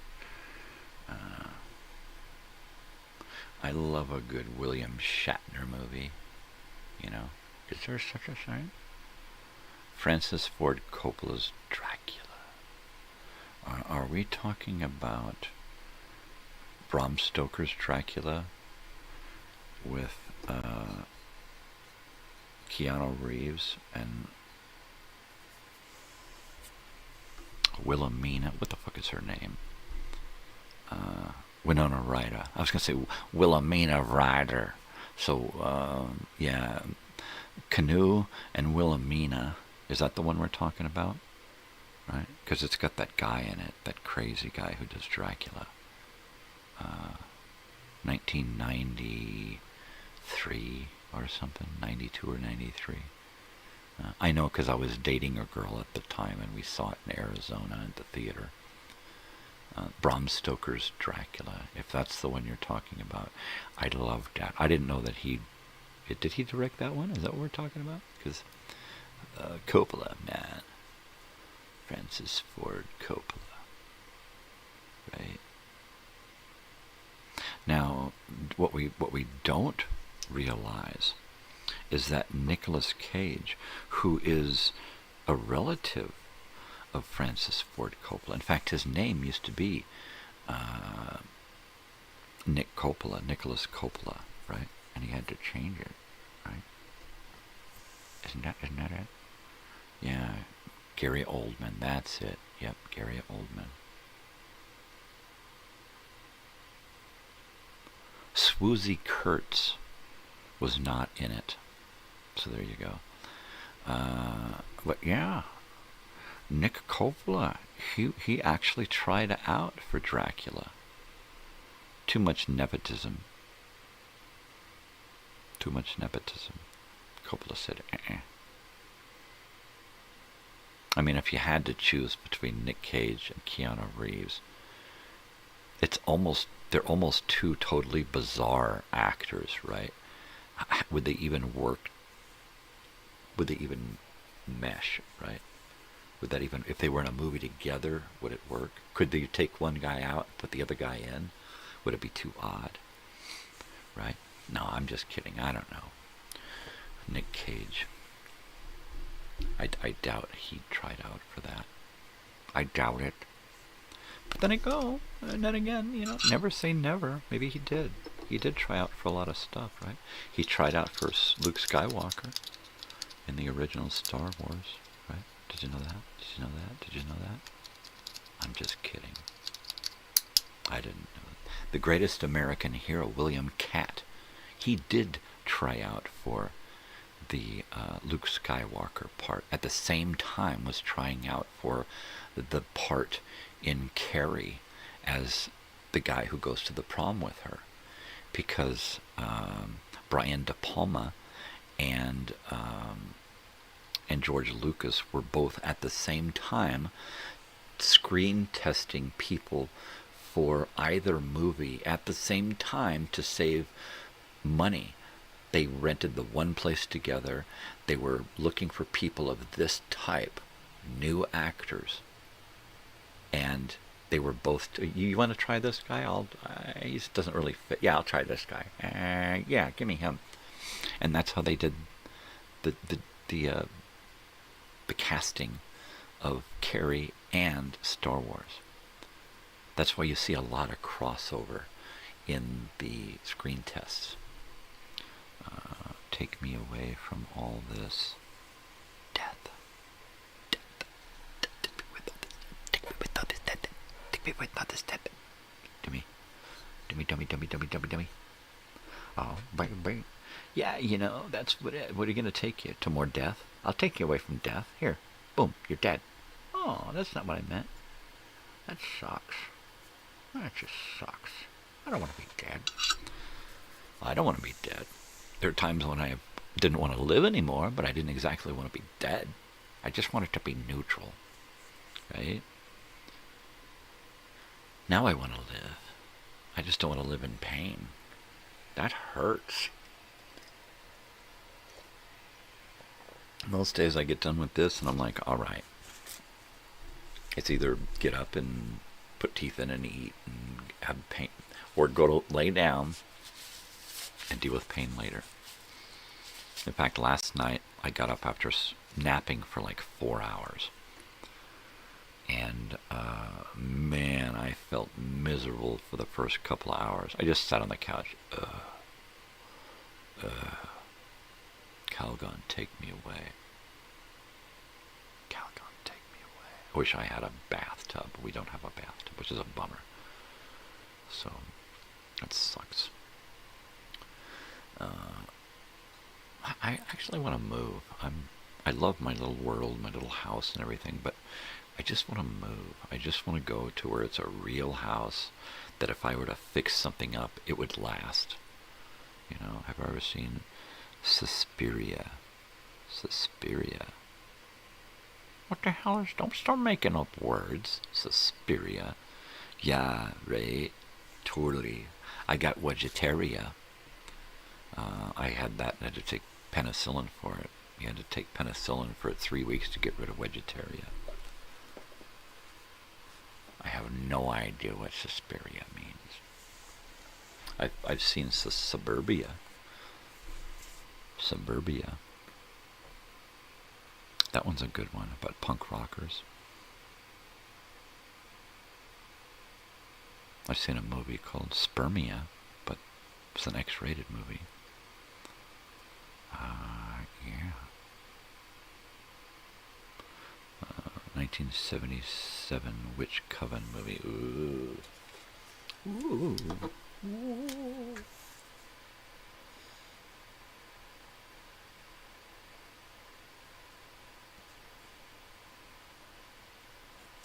Totally. Throw it down. What's really neat is all of this goes into a notebook. I fill out all these sheets every day. Actually, every week. I fill it out and then I add to it. And then it goes into a morning show notebook, so I can actually look back into the past. Dario Argento, ooh, crazy. He does some great, crazy shit. And I can look into the past and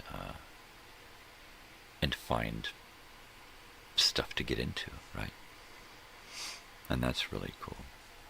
That's really cool. I meant to put a couple of things into the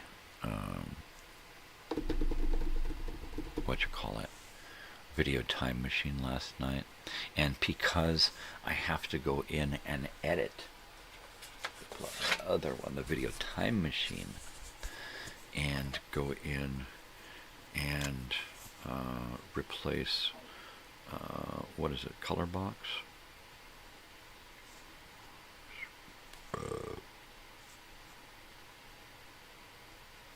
Replace color box with, is that what it was? Something like that. With a trailer and the naughty stewardesses. That's right. So this one here, there's this one here. So I'm going to replace that little 3-minute short that I have to remove in the time machine with, hopefully I can find a trailer for the Naughty Stewardesses, which is just one of those sexploitation films. But the guy who produced it or directed it, I believe, he just passed away recently, so I'll squeeze that in there. That'll be nice. Demons. See, that sounds familiar. Demons sounds familiar. I believe I have seen Demons, if you want to pronounce it. Originally it's Demon. Demons.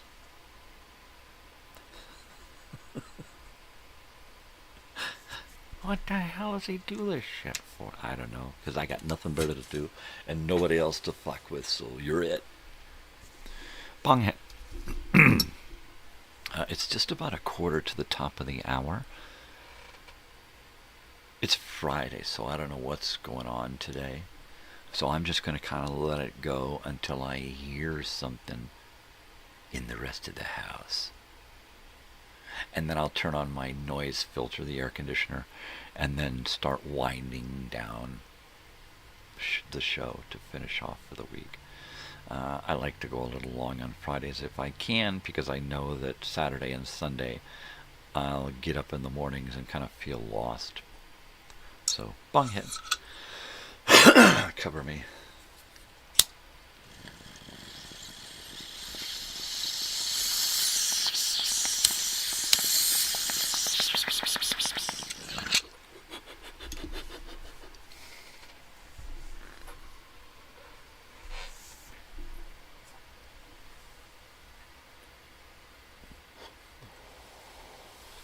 Oh yeah. Oh yeah. Totally. That was fun. That was a great hit. It made me feel good, and it just sent my pain over to the couch. And that's awesome. I can feel a little tension and a little stiffness, but the pain's over there now. So no fast movements, and I'm pretty good.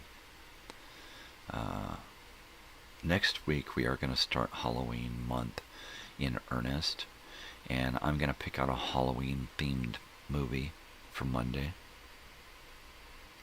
And then throughout the rest of the month, on Mondays, we'll watch something Halloween themed.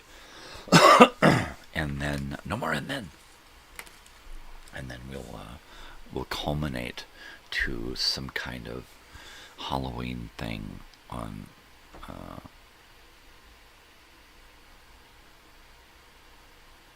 finished off Anthony Bourdain. His last final girlfriend. Well, I wouldn't exactly blame her on his mental hang-ups. She may have contributed to it, but I don't think it was.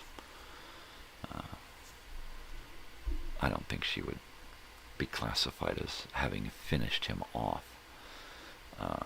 Sure, she probably didn't help much with keeping him from offing himself, but you know, you gotta put responsibility where it is.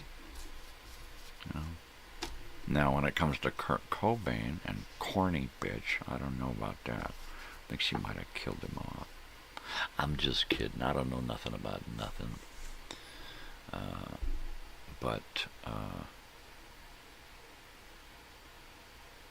I do know that when people take their own lives, it's usually their fault. You know, in some fashion. That just, for some reason, it just reminded me of Phil Hartman and his death and his wife and all of that surrounding that. And that was pretty heavy. That was pretty heavy. Or how people do the slow suicide, right? Well, he allowed himself to be embarrassed. He could have just said, fuck you. She's full of shit. Yeah, so what? This is true. Fuck it. You know, but he allowed that shit to affect him. And he allowed her to do that, to have that effect on him. And maybe it was just a character flaw in him that let people control him and his emotions, you know. It wasn't the whole world, because I didn't know anything about it until you just said this. I just thought he killed himself because he was depressed, spent a lot of time alone. I don't know anything about his life or career or his death or his social life. I heard that he died, and I was bummed, you know, as I am when I hear anybody dies. Especially if they take themselves out early of the game, you know, because you know that's kind of a bummer way to go, you know. Shit gets fucking hard, you know, and whether you want to or not, this is all we get, you know. This is it. Take it or leave it. This is all we get. Use it. If there's something else, don't count on it. Do now. This is it. Have your fun now. Be good now. Help people now. Do something positive now. because there may not be another chance. Count on there not being another chance. And if you want to have faith that there will be, fine. But, if you're going to go to war, just go to war figuring I'm dead. If you make it through, great. If not, you went in knowing full well that was the outcome. That sucks. Totally sucks. Death sucks, no matter how you look at it, right? Even if life sucks, it's better than death, because death, unless you've got a life that's just complete torture, you spend your whole day on the rack being eviscerated, well then yeah, death is way better. If it's just the struggle, keep struggling, man. Struggle to make it better.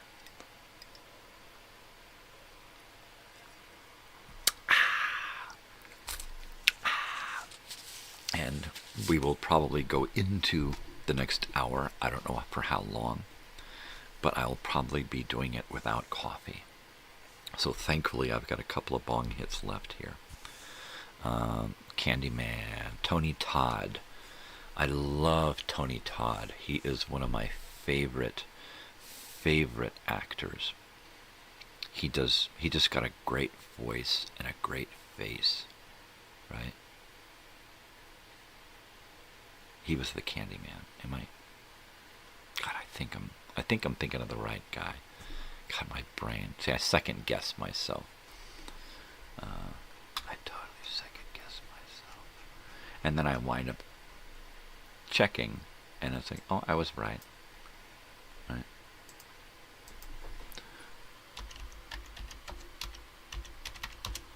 Mm-hmm. Totally. Yep, Candyman, Tony Todd, 1992. Oh.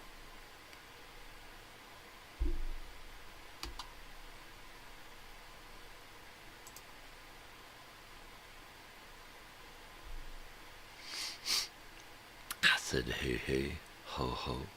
Hey, hey, ho, ho. Yeah, Tony Todd passed away last year. That's unfortunate. That sucks.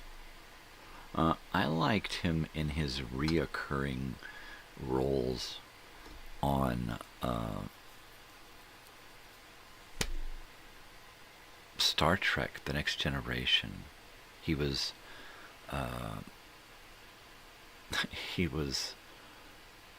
Worf's brother, I believe. Right? But he was great. Wasn't he in a war movie? I can't remember. Wasn't he in a war movie? Let's see. The Rock, The Man from Earth, The Crow.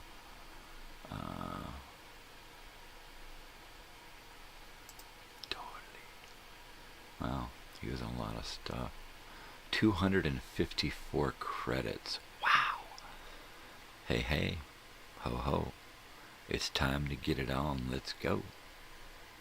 H.P. Lovecraft's Cellophane, Cigarettes and Coffee. Let's go way down, back into the 1980s and 90s and see where he was doing.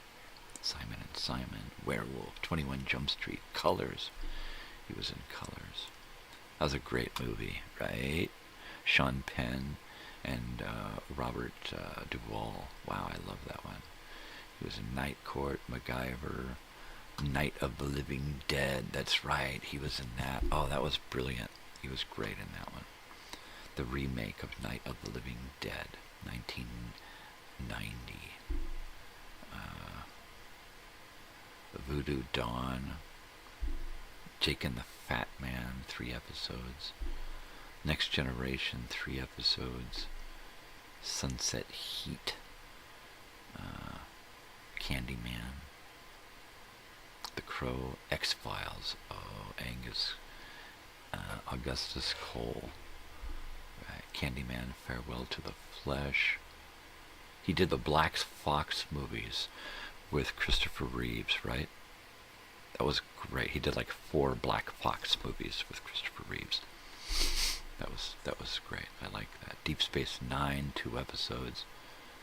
Donnie Darko, Darky Dono, Darky Dono. That's ridiculous. You know what? That was one I probably saw once, but I was probably not paying attention to it. I was probably doing something.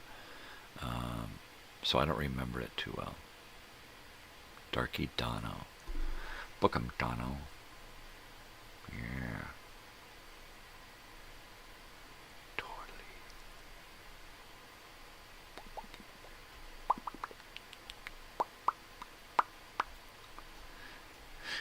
Yeah. Kern. That's right, he played Kern. Tony Todd played Kern. He also played Worf's son grown up when he did a time travel episode. That was pretty cool. Yeah. I can't believe it's Friday already. Everything goes by so quick for me. Come to the light, Carol Ann. Poltergeist. Yeah, that little short, fat lady. Little short, fat lady.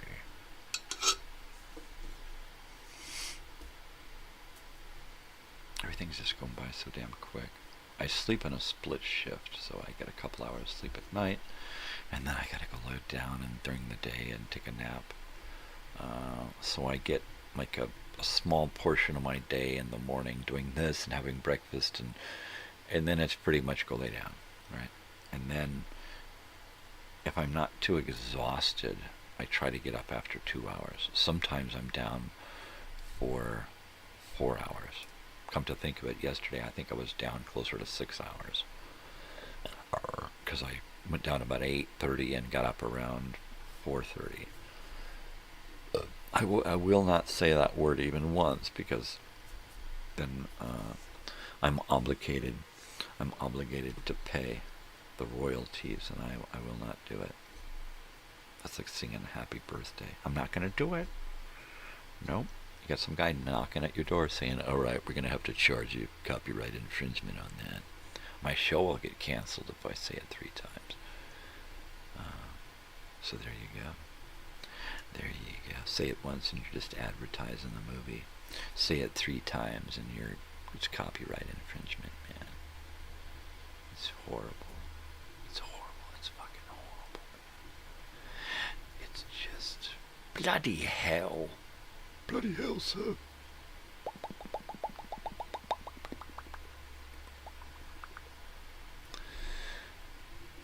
Oh, what a weekend this is gonna be.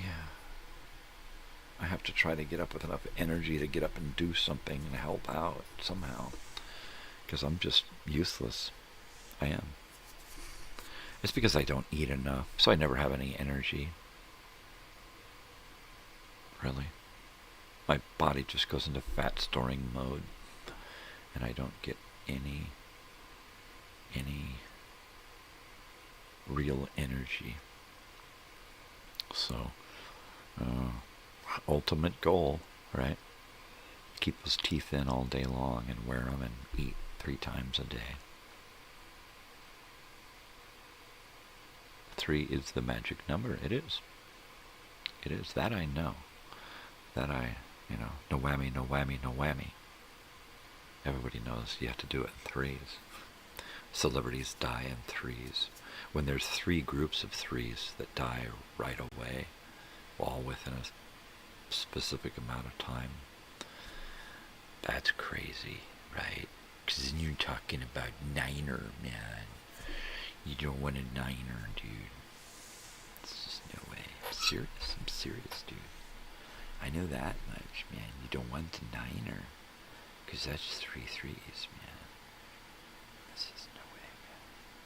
No way. Eat once per day. Eat an ounce a day? Jeez, dude, I can't even afford that.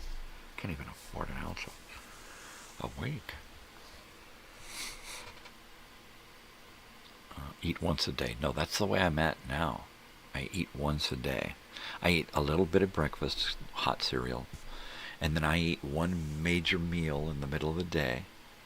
And then I'm eating dessert. I'm having a big tall glass of milk and and my muffin, because that's where I get my nourishment, right? Mother's milk. So, and that's all I eat. So, once I get back to eating regularly, I won't have to worry so much about having a big dessert, right? Something just to get more calories in me, right? But it's like I eat so little that when I do eat, I go into fat storing mode and I just want to go lay down, right? And I refuse to get up and do anything to really exert myself because I'm using up excess energy, or I'm using up energy that I don't have to spare. The house is waking up. Let me turn this on, put on my filter so that I can cut down on what you hear, so that there's a little privacy for me, esposa, because that's what you're supposed to do. We got a little bit of coffee here. It's 7 a.m., so it looks like, unless she goes back to bed, we're going to be wrapping it up. I'm not sure what she's got going on this morning. So we'll find out. I try not to pay attention to what's going on from day to day, because I'm going to forget anyway, and then it makes me feel stupid. So I just don't pay attention to it. So I have to wait for somebody else to tell me what's going on, or I'll just say, hey, how you doing this morning? What's going on today? You know, what are we doing? What are you doing? What's going on? What's required of me? And usually I'll try to go take a nap. Unfortunately, once I go down, it's hard to get me back up. I'm a considerate guy. You know, I try to be a good roommate. Not just a good husband and father, but a good roommate, right? I try to keep the noise down while people are sleeping. You know, try not to do too much that disturbs somebody else. You know, how would I want to be treated? If I'm asleep, do I want somebody bugging me? No. So I try to pay it in respect and kind. And that's the best we can do, right? I realized that getting married meant a lot of compromise and a lot of empathy and giving a shit, right? And that's where it's at. That's the most important stuff right there. Courtesy.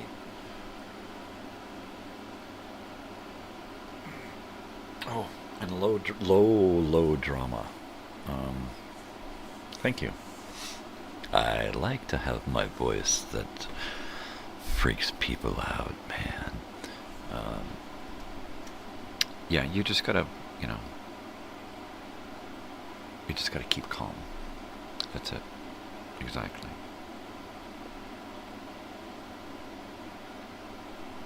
Relationships are hard enough. You don't need any extra drama. Life is gonna throw enough drama at you. So don't go looking for trouble, right? I could listen to you forever. Well, I could listen to you forever. I can't hear a damn thing, so it doesn't hurt my ears at all. Totally, eh? Totally. I think that's really important in a relationship, is to just give a shit, respect, empathy, courtesy, keep calm and carry on. Exactly. It took me a long time to get to feeling like that, because I used to freak out pretty easily. I had a lot of anger management issues, and basically I would just get mad at myself. The last 15 years or so, it's been about pain. I just get mad about the pain, and I will just start screaming. And I don't do that anymore. I find that I want to scream, and I just have to laugh. I dig your words, baby. I dig it. So, yeah, it's real hard. It's hard enough in life, but to go asking for trouble, that's just, why? There's enough shit that's gonna fucking go on. Why drive down the road and get angry at somebody who you don't know anything about them, why they're being an idiot, why they drive like a fool, or any of that shit. Fuck 'em, move on. It took me a long time to get there, I'll tell you. Don't flip them off, don't flip them off, don't flip them off. Ah, fuck, you flipped them off. Yeah, I'm still there. But I try not to make it who I am. I try not to dwell on it. I try not to make it a part of my everyday life, That's why I hate to drive anymore, because it still takes me to that person on occasion. And I don't like that. And then I find myself driving fast just to get away from people, just to put them in my rear view mirror, seriously, literally. And I'm gonna reach a point, probably before I die, or by the time I'm 60, where I'm just gonna stop driving. I'm just gonna give it up, because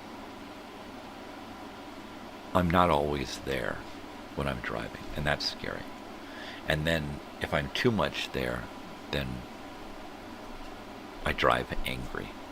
And I don't need that either. I don't need that. I don't need to carry that shit around with me.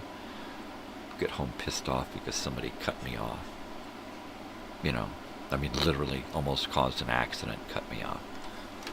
So, people are pulling out. They just pull up to a stop and they don't even stop. They just pull right out in front of you. Don't even look in your direction.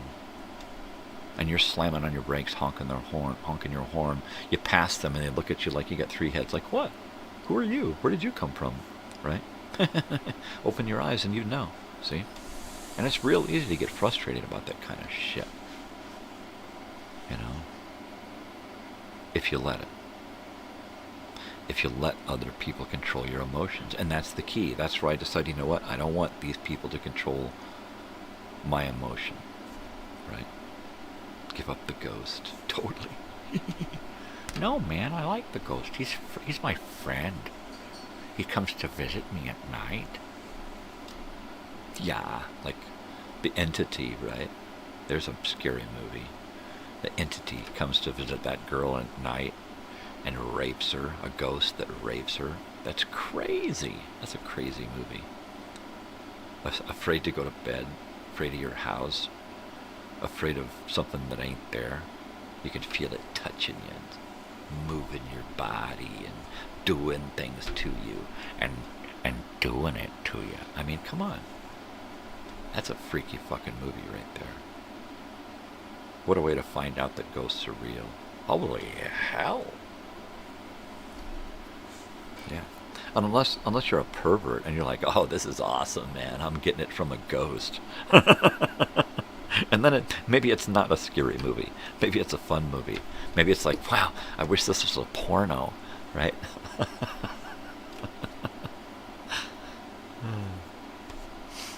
Well, I don't know. Maybe. I guess it would make a good porn. Alright, last sip of coffee here. That was good. Totally. Give up the ghost ship. Ghost ship. Right? 13 Ghosts. Those are two great movies. Same director. Two brilliant movies. Village, Children of the Damned. Village of the Damned, Children of the Damned. Yeah, totally. Totally with the eyes. Oh, with those eyes.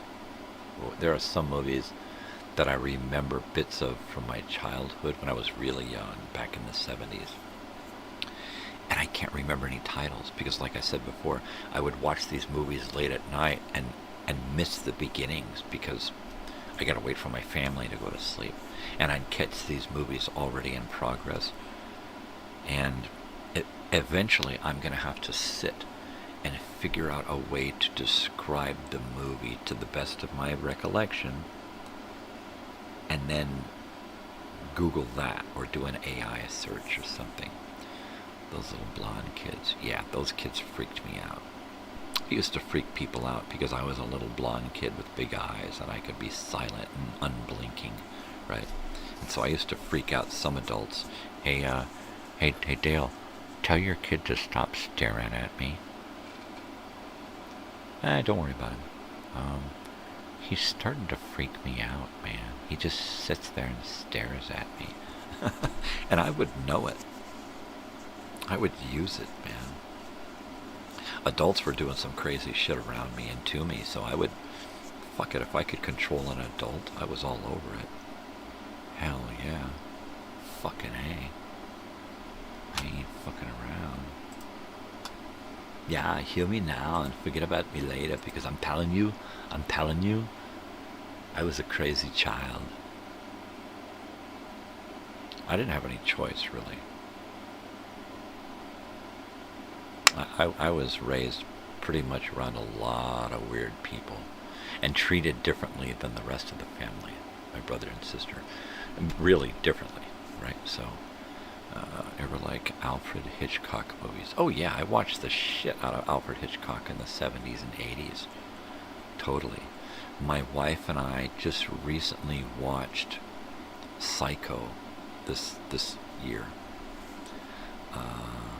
And then watched all of the sequels that he was in. That was fun.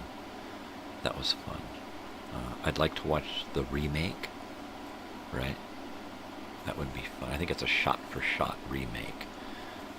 I'd like to check that out. That would be fun. The Birds. I love The Birds. What is it? Strangers on a Train. He did a lot of weird old Arsenic and Old Lace. Is that what it was?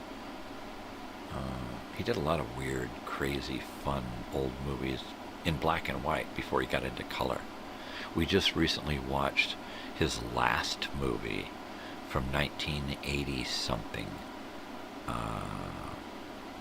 and that one was bizarre. It was weird. William Devane, I think. Rear Window, yeah, Frenzy,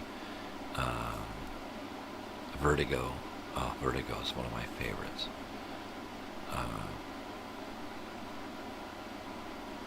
He did some with,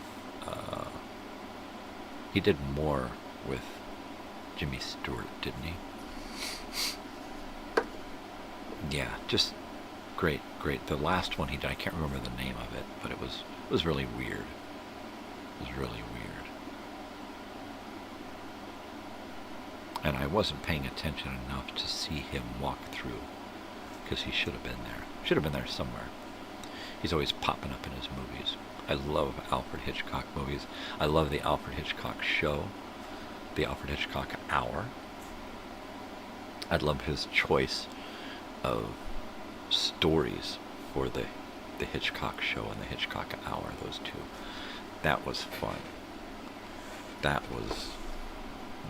You can still stream those. You can stream those all the time. So check that shit out, man. At some point, I'm going to get up here and take a leak and talk to my wife and find out what's going on today to see how long I'm going to continue this morning, or I'm just going to cut it off. So, I'll be back in a few minutes. Let me do this first.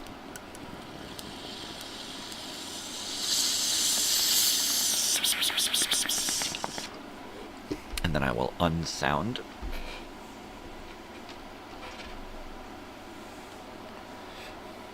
And I will be right back.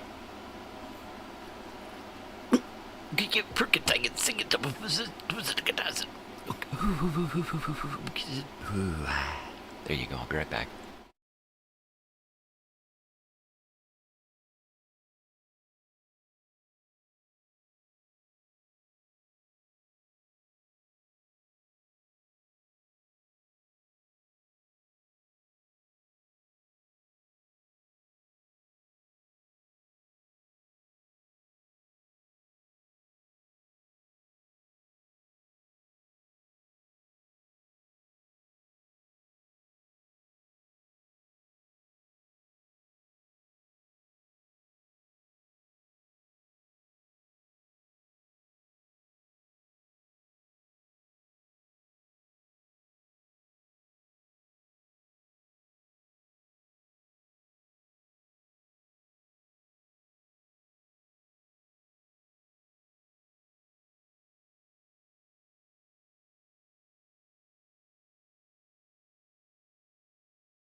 pull up my chimneys. All right. Well, there you go. The Man Who Knew Too Much. And then, of course, Bill Murray, The Man Who Knew Too Little. We just watched... Oh, was that the one? The Man Who Knew Too Much? The one where it's Dinah Shore? Not Diana Shore. What's her face? Oh.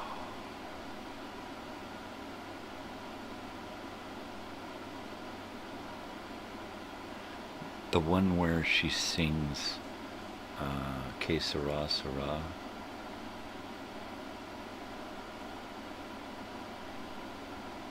I can't remember her fucking name. Doris Day. I'm sorry.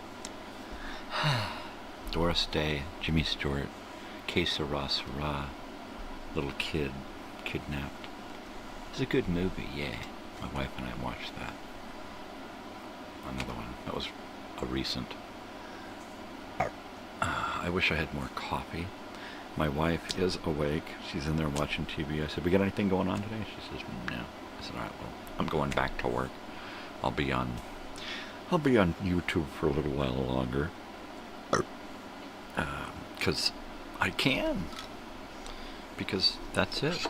If I had a life that was forcing me to go out into the world every day and I have to do this, right? Earn a living, right? You don't have to earn a fucking living. You earn money to get the shit that they program you to want. Period. And then you have to go out and earn the money to pay for the shit that life requires you to have in today's society, right? Torn Curtain, ooh, that's a good one.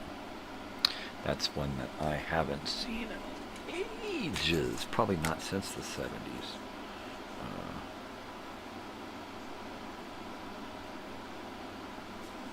Yeah. Or like Orson Welles, what was it, The Third Man? Is that what it was? Harry Lime. That was a great radio show, right? Oh, that was a great radio, The Lives of Harry Lime. Adapted from the movie. And that sitar, that zither, it was a zither music playing. That was a great show. Totally great show. Lifeboat. Yeah, Lifeboat. Who was in that? I know it had that lady in it. That very, very old lady. What was her name? Fucking A. And it had Mickey Rooney and Jackie Coogan and oh wait, are we talking? Oh, this is Little Rascals, right? Those Boat Life, right?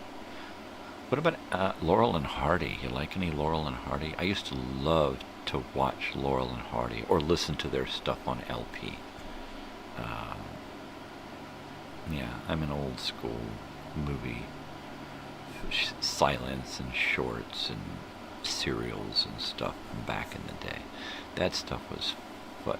Tallulah Bankhead. Yeah, Tallulah Bankhead. She was always on the radio, and they were always making fun of her. Yeah, what a weird broad she was. What a weird kooky broad.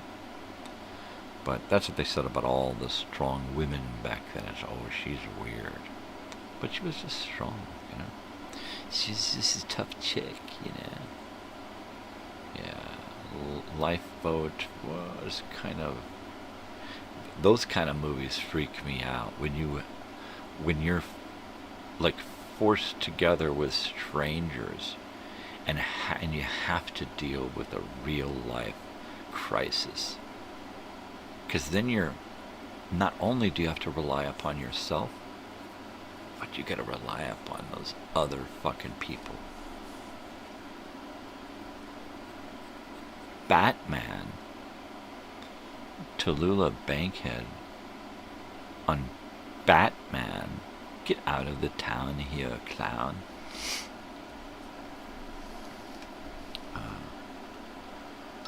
Was she on Batman? I don't remember. Tallulah. Oh, Tallulah. My name is Tallulah. Yeah. Tallulah. Batman. I don't remember.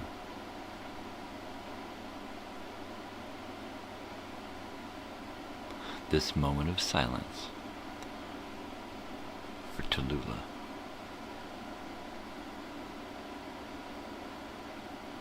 Totally. So a couple of the other wax things that Joey got was this cool little train. A little wax train. Right? Right? And it says Museum of Science and Industry on the bottom there. It's a cool little train. Right? And then he also got this wax skyline for Chicago's skyline. It's got the Ferris wheel. They did the Ferris wheel there in Chicago, by the way. The one with Adam West, of course. Okay. Yeah, that's what I thought. I thought she... What did she do in that? What did she do in that?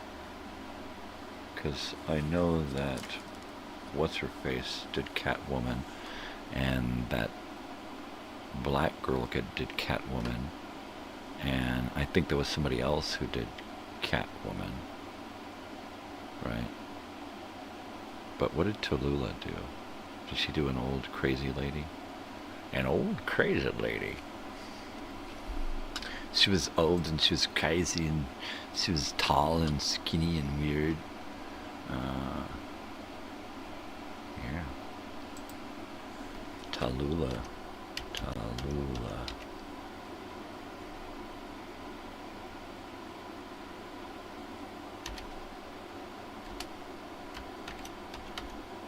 There it is, Tallulah Bankhead. Tallulah Bankhead, because she had the bank inside of her head. She did. She was Tallulah. She died in 1968. Wow.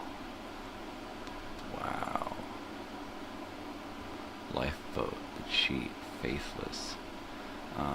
She played the Black Widow. Oh, okay. The Black Widow. 2 episodes in 1967. And then she passed away in 1968. There you go. So that was her last credit. Wow. Wow. With 27 credits to her name. She didn't do a lot. Wow. Wow. That's heavy. You would expect to see some more out of her. But nope. Nope. Lifeboat, 1944. Well, and wow. Wow, that's crazy, man. That's crazy. That's showbiz. That's showbiz. Totally. Hey, hello. Yeah, okay. But that's showbiz. Sorry, that's showbiz. That's it. Burt Ward is Robin. Yeah, Burt Ward. I saw some great documentaries on Batman. I saw one by Burt Ward. I think it was just Burt Ward in it. Looking back, there's a great docudrama from Robin's point of view, looking back at working on Batman and Robin. I can't remember. Probably a YouTube is where I found it.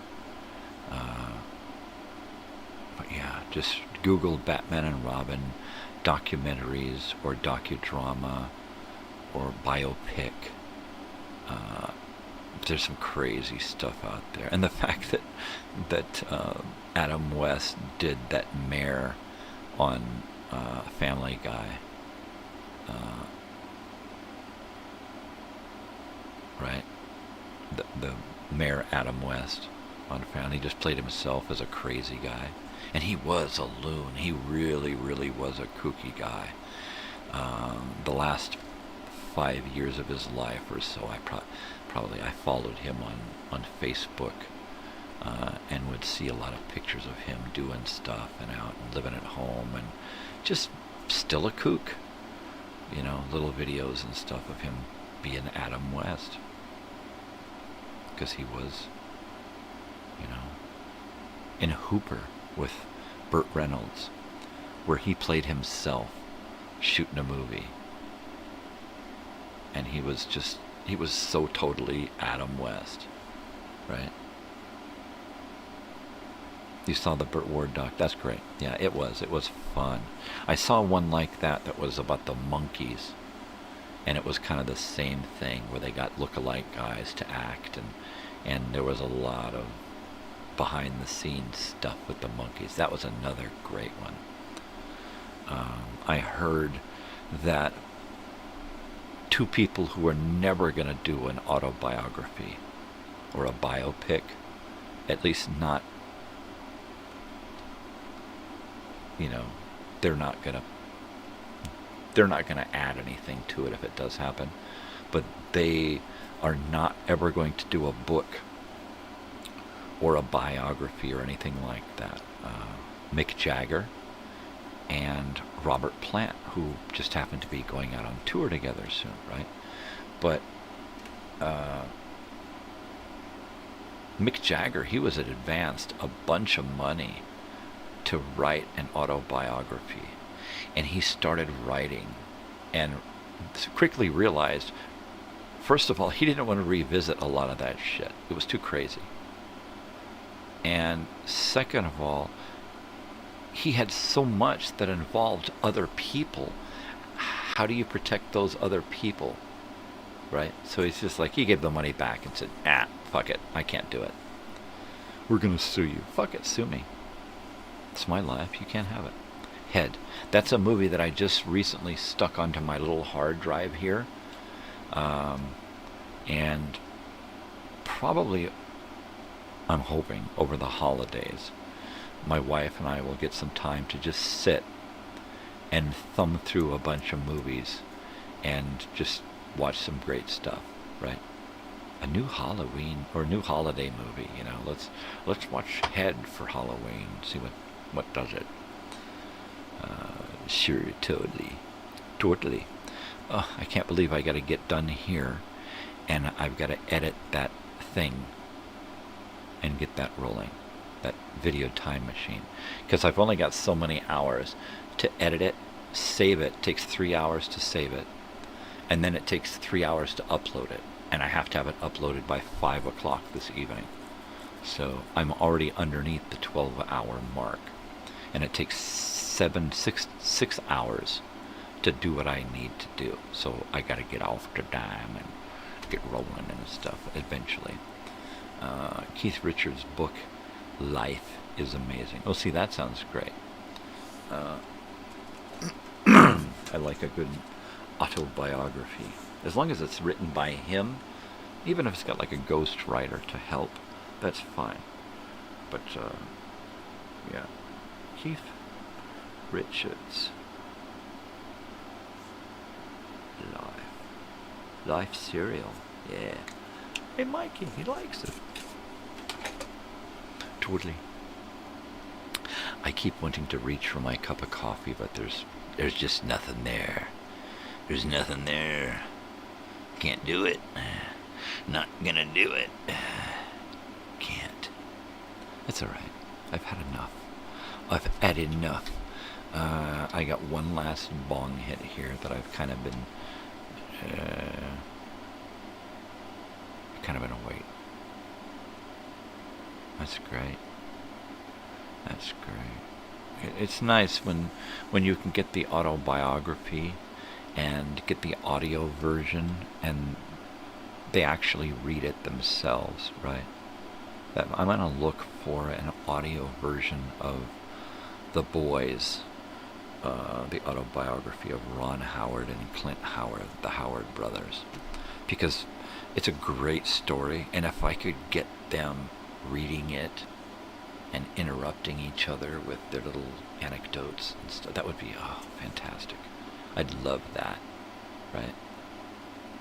There are some people that probably just never will, like Robert Downey Jr. I don't think he's got plans or has done and some people, it's just, you know what, my life is too private. It's my life, so I gotta have something that's mine. I'm going to take it to my grave. So be it. That's their right.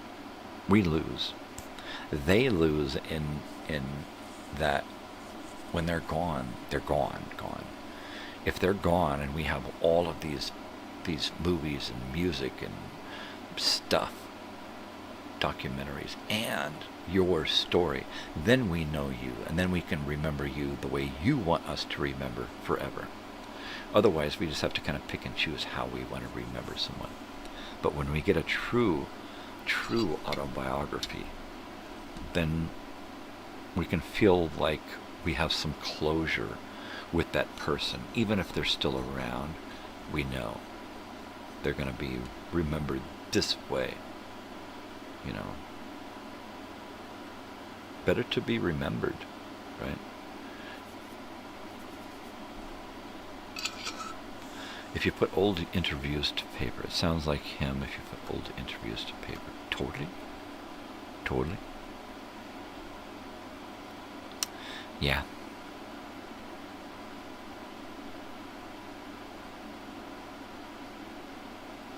Most of my stuff is autobiographical, but fictionalized, because I can't tell the truth, because the truth will hurt some people. It'll hurt me in some places.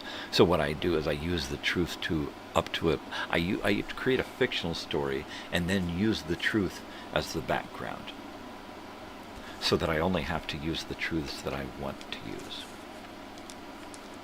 Facts about the past. Call them truths, call them facts, call it reality.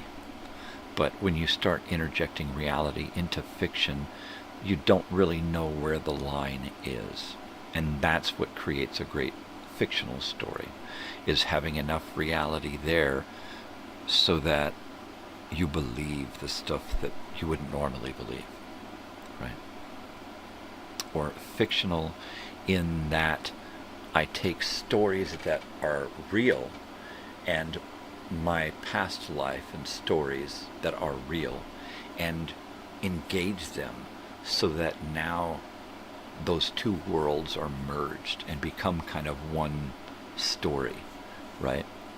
Like I began writing about my hometown, but I began the story writing about the freeway killer, the guy who was leaving bodies cut up in trash bags, because he was leaving them near our hometown on Highway 74 between the 5 and the 15, right? So it was easy to tie that reality to my reality in a fictional sense. So what I found was that by researching a lot of serial killers and serial rapists and serial this and that, was that they could so easily in that era be tied into my own past, because they happened at the same time in the same area, within reach quite often, right? So that's where my writing is kind of at, is taking realities and fictionalizing a connection. So at some point I'll dig up something from my past that I've written, and read a short story that is pretty much just an episode of my past, right? Because I call my past a TV show, and my short stories are episodes, and I kind of write them in that fashion. So if you start reading an episode, you feel like you're watching something unfold, especially if you can imagine. Then it unfolds in your head. But my ultimate dream would be to take all of my stories fictionalized by way of name and characters, and then turn that into an actual TV series, and every month create a new episode and air a new episode, so that it's not, so it'd be stranger than Stranger Things, because you would see the characters aging and changing on a gradual level, 1 to 2 episodes a month depending on the season and what's happening, but never ending, just going around every year and having the year and the month today with the release of the episode line up with the year back then, and a month and a day, so that things line up. So when you're watching this on this day, it's from that same day 45, 50 years ago or whatever. That would be fun. And the ultimate to it would be so that when you're watching it, things are popping up that you can click on and go deeper into the stories, right? Deeper, like 3-dimensional, like encyclopedic knowledge of stuff, backstories. Yeah, because it's all about information now. And if you can just, you watch an episode, and then when you re-watch it, things start to pop up, right? So you can watch it one way, and then you can watch it where you can click on stuff, and whether it's you're in a kid's room and you want to see more, so you go to the 3D version of that kid's room, and now you can look around, and then you can interact with stuff in the room, pull out a book, look at it, play a video game, watch a short, do this, do all of these things, turn on the radio and listen to something on the radio real quick. Just little bits and baubles of that, right? And or purchase something that you see on the screen. You can buy that shirt or that hat or that thing in the background, buy that Bud Man, right? So there's this whole world that you can immerse yourself into. So every episode comes out once a month. You should have almost, if you're just dabbling in it here and there every other day or something, ooh, I'm going to get in there and I'm going to watch this and then play this. There should be enough to keep you interested for the whole month, so that by the time a new episode is released, you know so much about what's going to happen or what should happen, or you know so much about what happened this time, you're so ready to invest yourself in the next episode and the next series of things to look into, right? Click on this, click on that. Go to the town, ride the bus around town and get off here and look at, and then just have these digital worlds created for you to go and see this town where this stuff is happening. And as the show evolves, you see more and more and more of the map opens up, and more of these, just like a video game, and more of it opens up, and you can do stuff. There should be video games within it, different kinds of video games, and things that you can manipulate on the screen, right? I would love to get into that. A game like Myst, where you can just, it's not just a show that you watch every month or twice a month, depending on the season or the story, but it's something that you can get into and investigate this backstory and find out more about this person, what changed this person, at what point in their life turned them into this guy, right? Go back and get into those characters and to get into their backstory, A totally immersive world. To me, that's the new entertainment. That's where it should be going to. It should evolve into that type of, if they're only going to do 10 episodes a season, then make it 12 episodes, make it 16 episodes, or make it 12 episodes, and some of them are two-parters because they're long. And it's the same story, but it takes place over the whole month, or a good portion of the month, right? And then invest a lot into all of the other elements along with that. I call them clicks. You should be able to click on so much in an episode to learn more about that world, right? You meet a character in an episode, you should be able to go to that character's room and see their home life. You're in their room doing stuff, going through stuff, and mom walks in the door and says this, and that. Get up, you're done. Get out and do your chores, right? And then you're out mowing the lawn. I don't know. But imagine a team of people working to create this immersive world with all of these elements that you can just delve into and just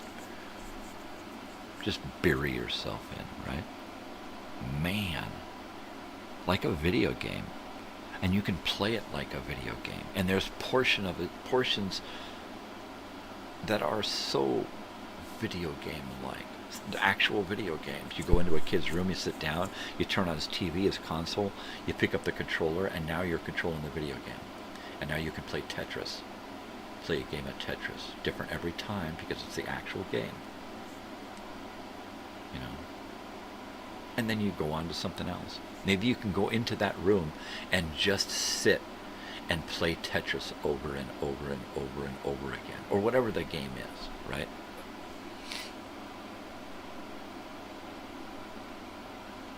Wow. Turn on the TV and see what's happening that day from the episode in the news. See what's happening on TV. Listen to what's in the radio. Watch a movie trailers. Flip on HBO and watch a movie, so that it goes beyond just the episode.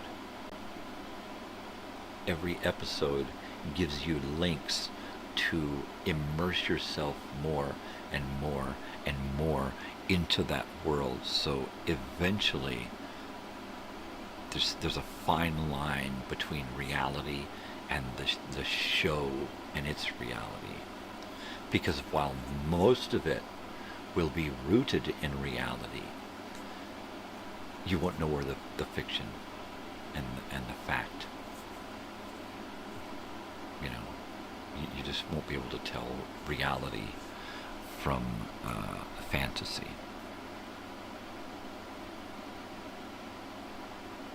And you'll read about characters, right?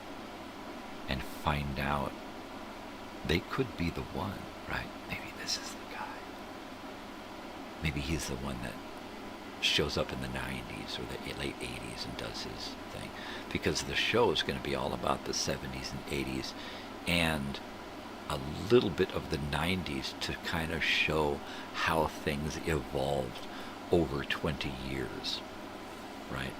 From when we were little kids in the mid-70s until we became adults in the mid-90s, and that road between. That's what the show's all about. All those different characters, kind of based loosely on people that I know, but only my interpretations of memories about them. And if I could get people involved to help me write those characters that are loosely based on them, then you could click on something that takes you to an interview with that person who's that character's loosely based on, right? And they could tell you the real story behind what we're talking about, right? Awesome stuff. Because there are people who are involved in all kinds of crazy stuff, right? Why not give them a chance to tell their story and get involved? and get paid, right? Because I would just as soon give up a lot of the money coming in from a project like this to the people who made the project possible, right? The people from my past. Yeah, baby. Hell yeah. Spread the love. Totally.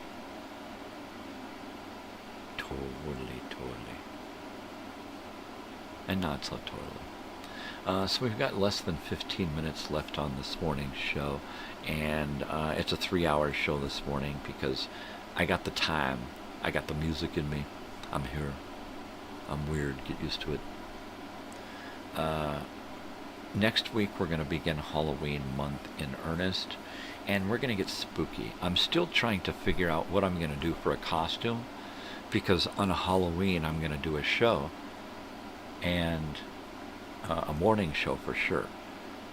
And if I do a late evening show, I'm going to want to be in a costume with a pumpkin filled with candy and spooky lights and that kind of stuff. Nothing too fancy, but I do want to have some kind of a costume on, and of course something that works with my attire, my beard and my hair. So if we can come up with any suggestions, that'd be great, but keep it nice. So I'll be looking for suggestions for a Halloween costume, and I'll eventually have to settle on something before Halloween so I can put it together. So over the next couple of weeks, I'm going to try to come up with something. If I get down to the city and have time to run by one of those Halloween shops, I can look for something that's going to work with a beard and mustache and hair and my balding. If I didn't have facial hair, my hair is perfect for the guy on Rocky Horror Picture Show, right? But we'll have to wait and see. I need to come up with something. Usually I just do a pirate because I got enough stuff to put together a pirate outfit. I really have to, do my homework on this one because of the beard. That's the thing that makes it difficult. Whatever I do, it's got to be something, the bearded lady, I guess. I could do that. It's got to be something with facial hair, because I don't shave. I'm not going to shave. I could trim it up so that it looks more Grizzly Adams, and I might do something country western. I've got a couple of really nice country western vests that I could use. Flannel and a trucker hat and boots or something. We could do something, but I want to do something fun and festive for Halloween, because it really does, after birthdays, August, September, the Halloween really does kick off the holiday season. I feel pretty Christmassy around Halloween. I do. Especially if you've ever gone to Disneyland and done, during the season when they were doing The Nightmare Before Christmas at the haunted house, and it was decorated just marvelously with a Peter Pumpkinhead and all that other weird shit. Maybe. But I remember it was The Nightmare Before Christmas. Really neat. I don't know if they still do that. It would be nice if they did. Six Flags Magic Mountain is closing in 2 years. 26 is going to be their last big year. So I told my daughter, I said, "You want to do Magic Mountain?" She said, "No." I said, "They're closing." And she's like, "What?" And I said, "Yeah, they're closing shop. They're done. They're going bankrupt, I guess." And she went there for She finally got to go back to school right at the end of her senior year after COVID, and she got to do the senior trip, which was to Magic Mountain. And they all went to Magic Mountain and spent all day there and then drove home. And they got home at like 2 or 3 in the morning to the high school, and then we had to run and pick her up. But a lot of times in Southern California, it's Disney, where they'll do grad night, seniors night at Disneyland. And it's different cities, different schools, and they turn the whole park over to seniors. You can rent that Disneyland. For enough money, you can rent Disneyland for a day or a morning or something like that. You can rent it for like a half a day during the middle of the week where it's not really busy, and you can run around and hit all the rides because it's just you and your giant company or group or whatever. I mean, we're talking, a lot of people. You don't want to rent it for a family. You want to rent it for, a town. Let's rent Disneyland for the day, and it'll just be our town going there, and that would be fun. Everybody from a small town, a couple thousand people, and they get together and they all kick in and have the whole park to themselves for the day. That would be great. Yeah, baby. So next week, we are going to start October in earnest. We're going to do Halloween stuff, Halloween themes. I'm going to try to put together some kind of promo for the month and get it out there.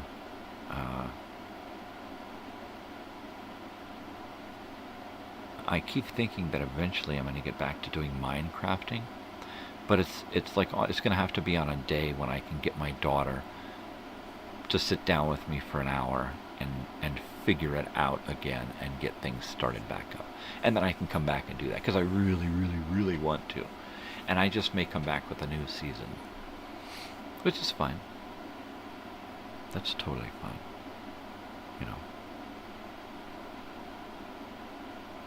I could do that. I could totally do that, yeah. So we'll see. We'll see how that goes. As far as shows next week, we're going to get back into programming some new albums. We will do Viewer's Choice, I think, on Thursdays. We'll keep up the Viewer's Choice stuff. So we'll do a twofer on Tuesday. We'll do some kind of Viewer's Choice artist of the day, and we'll keep that going. But we're going to get into some different stuff and get a good momentum going, so that when we come back at the first of the year and start our ambitious 365 plus shows for the year, is it a leap year? So that we have a show for every day of the week, all year long. Even if it's not on that day, we'll do an off. When we don't do a Saturday show, we'll do a Monday show. When we don't do a Sunday show, we'll do a Friday show, right? We'll kind of mix it up a little bit. So we do 5 live, and then a couple of other live shows during the week off and on, and then a couple of live shows on the weekend off and on. I think that'll be fun. I think it'll be manageable, so I can take some weekends off completely and then just come back and do a Monday and a Friday night. So we'll see. We'll see. We shall see. All right. I'm going in. I'm going to do this last bongski for the day, and then I'm going to eat breakfast. I'm going to join my wife and do something.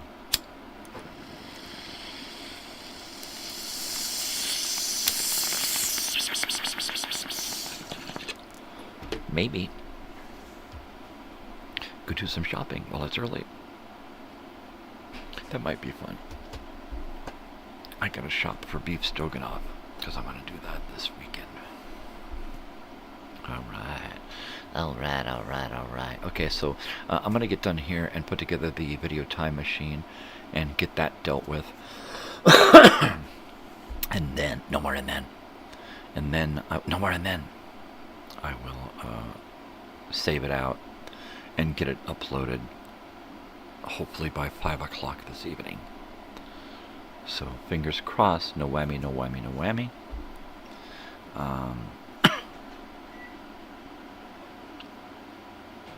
Yeah.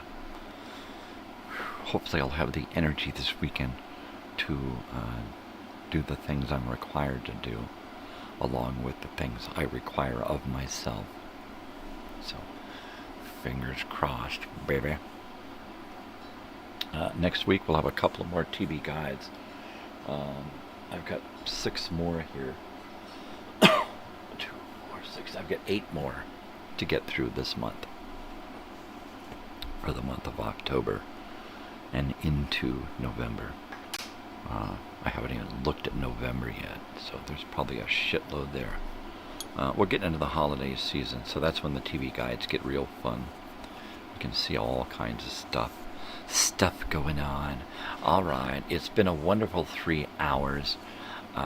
Thank you all for joining me this morning.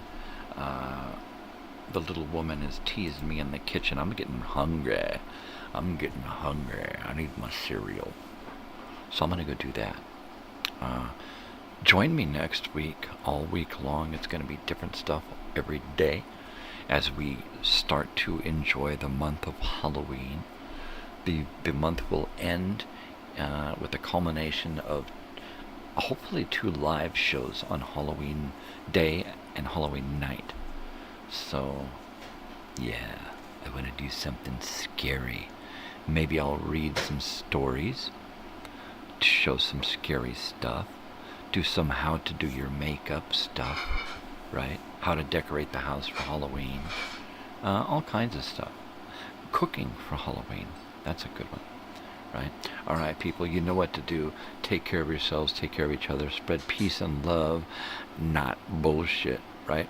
Do something for yourselves, but do something for somebody else too. Why? Because you can. Makes you feel good, makes somebody else feel good, makes the world a better place, makes you a better person. It's just nice. I gotta click on it again. There we go. It's just nice to be nice. All right. It's most especially stay weird, because if you ain't weird, ain't nobody gonna be weird for you. You gotta put in the time, you gotta put in the effort, you gotta do the weird stuff.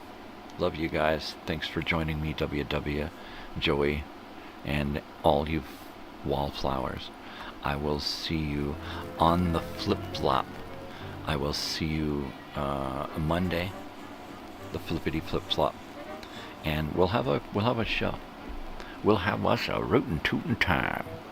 You guys take care of yourselves, take care of each other. It's not that difficult to take care of each other. All you have to do is don't not take care of each other. That's it. That's all you gotta do. Instead of not taking care of each other, just do the opposite. Just take care of each other. That's it. And be nice. All right, love you all. Take care. Have a good weekend. And see you Monday. And oh yeah, adios.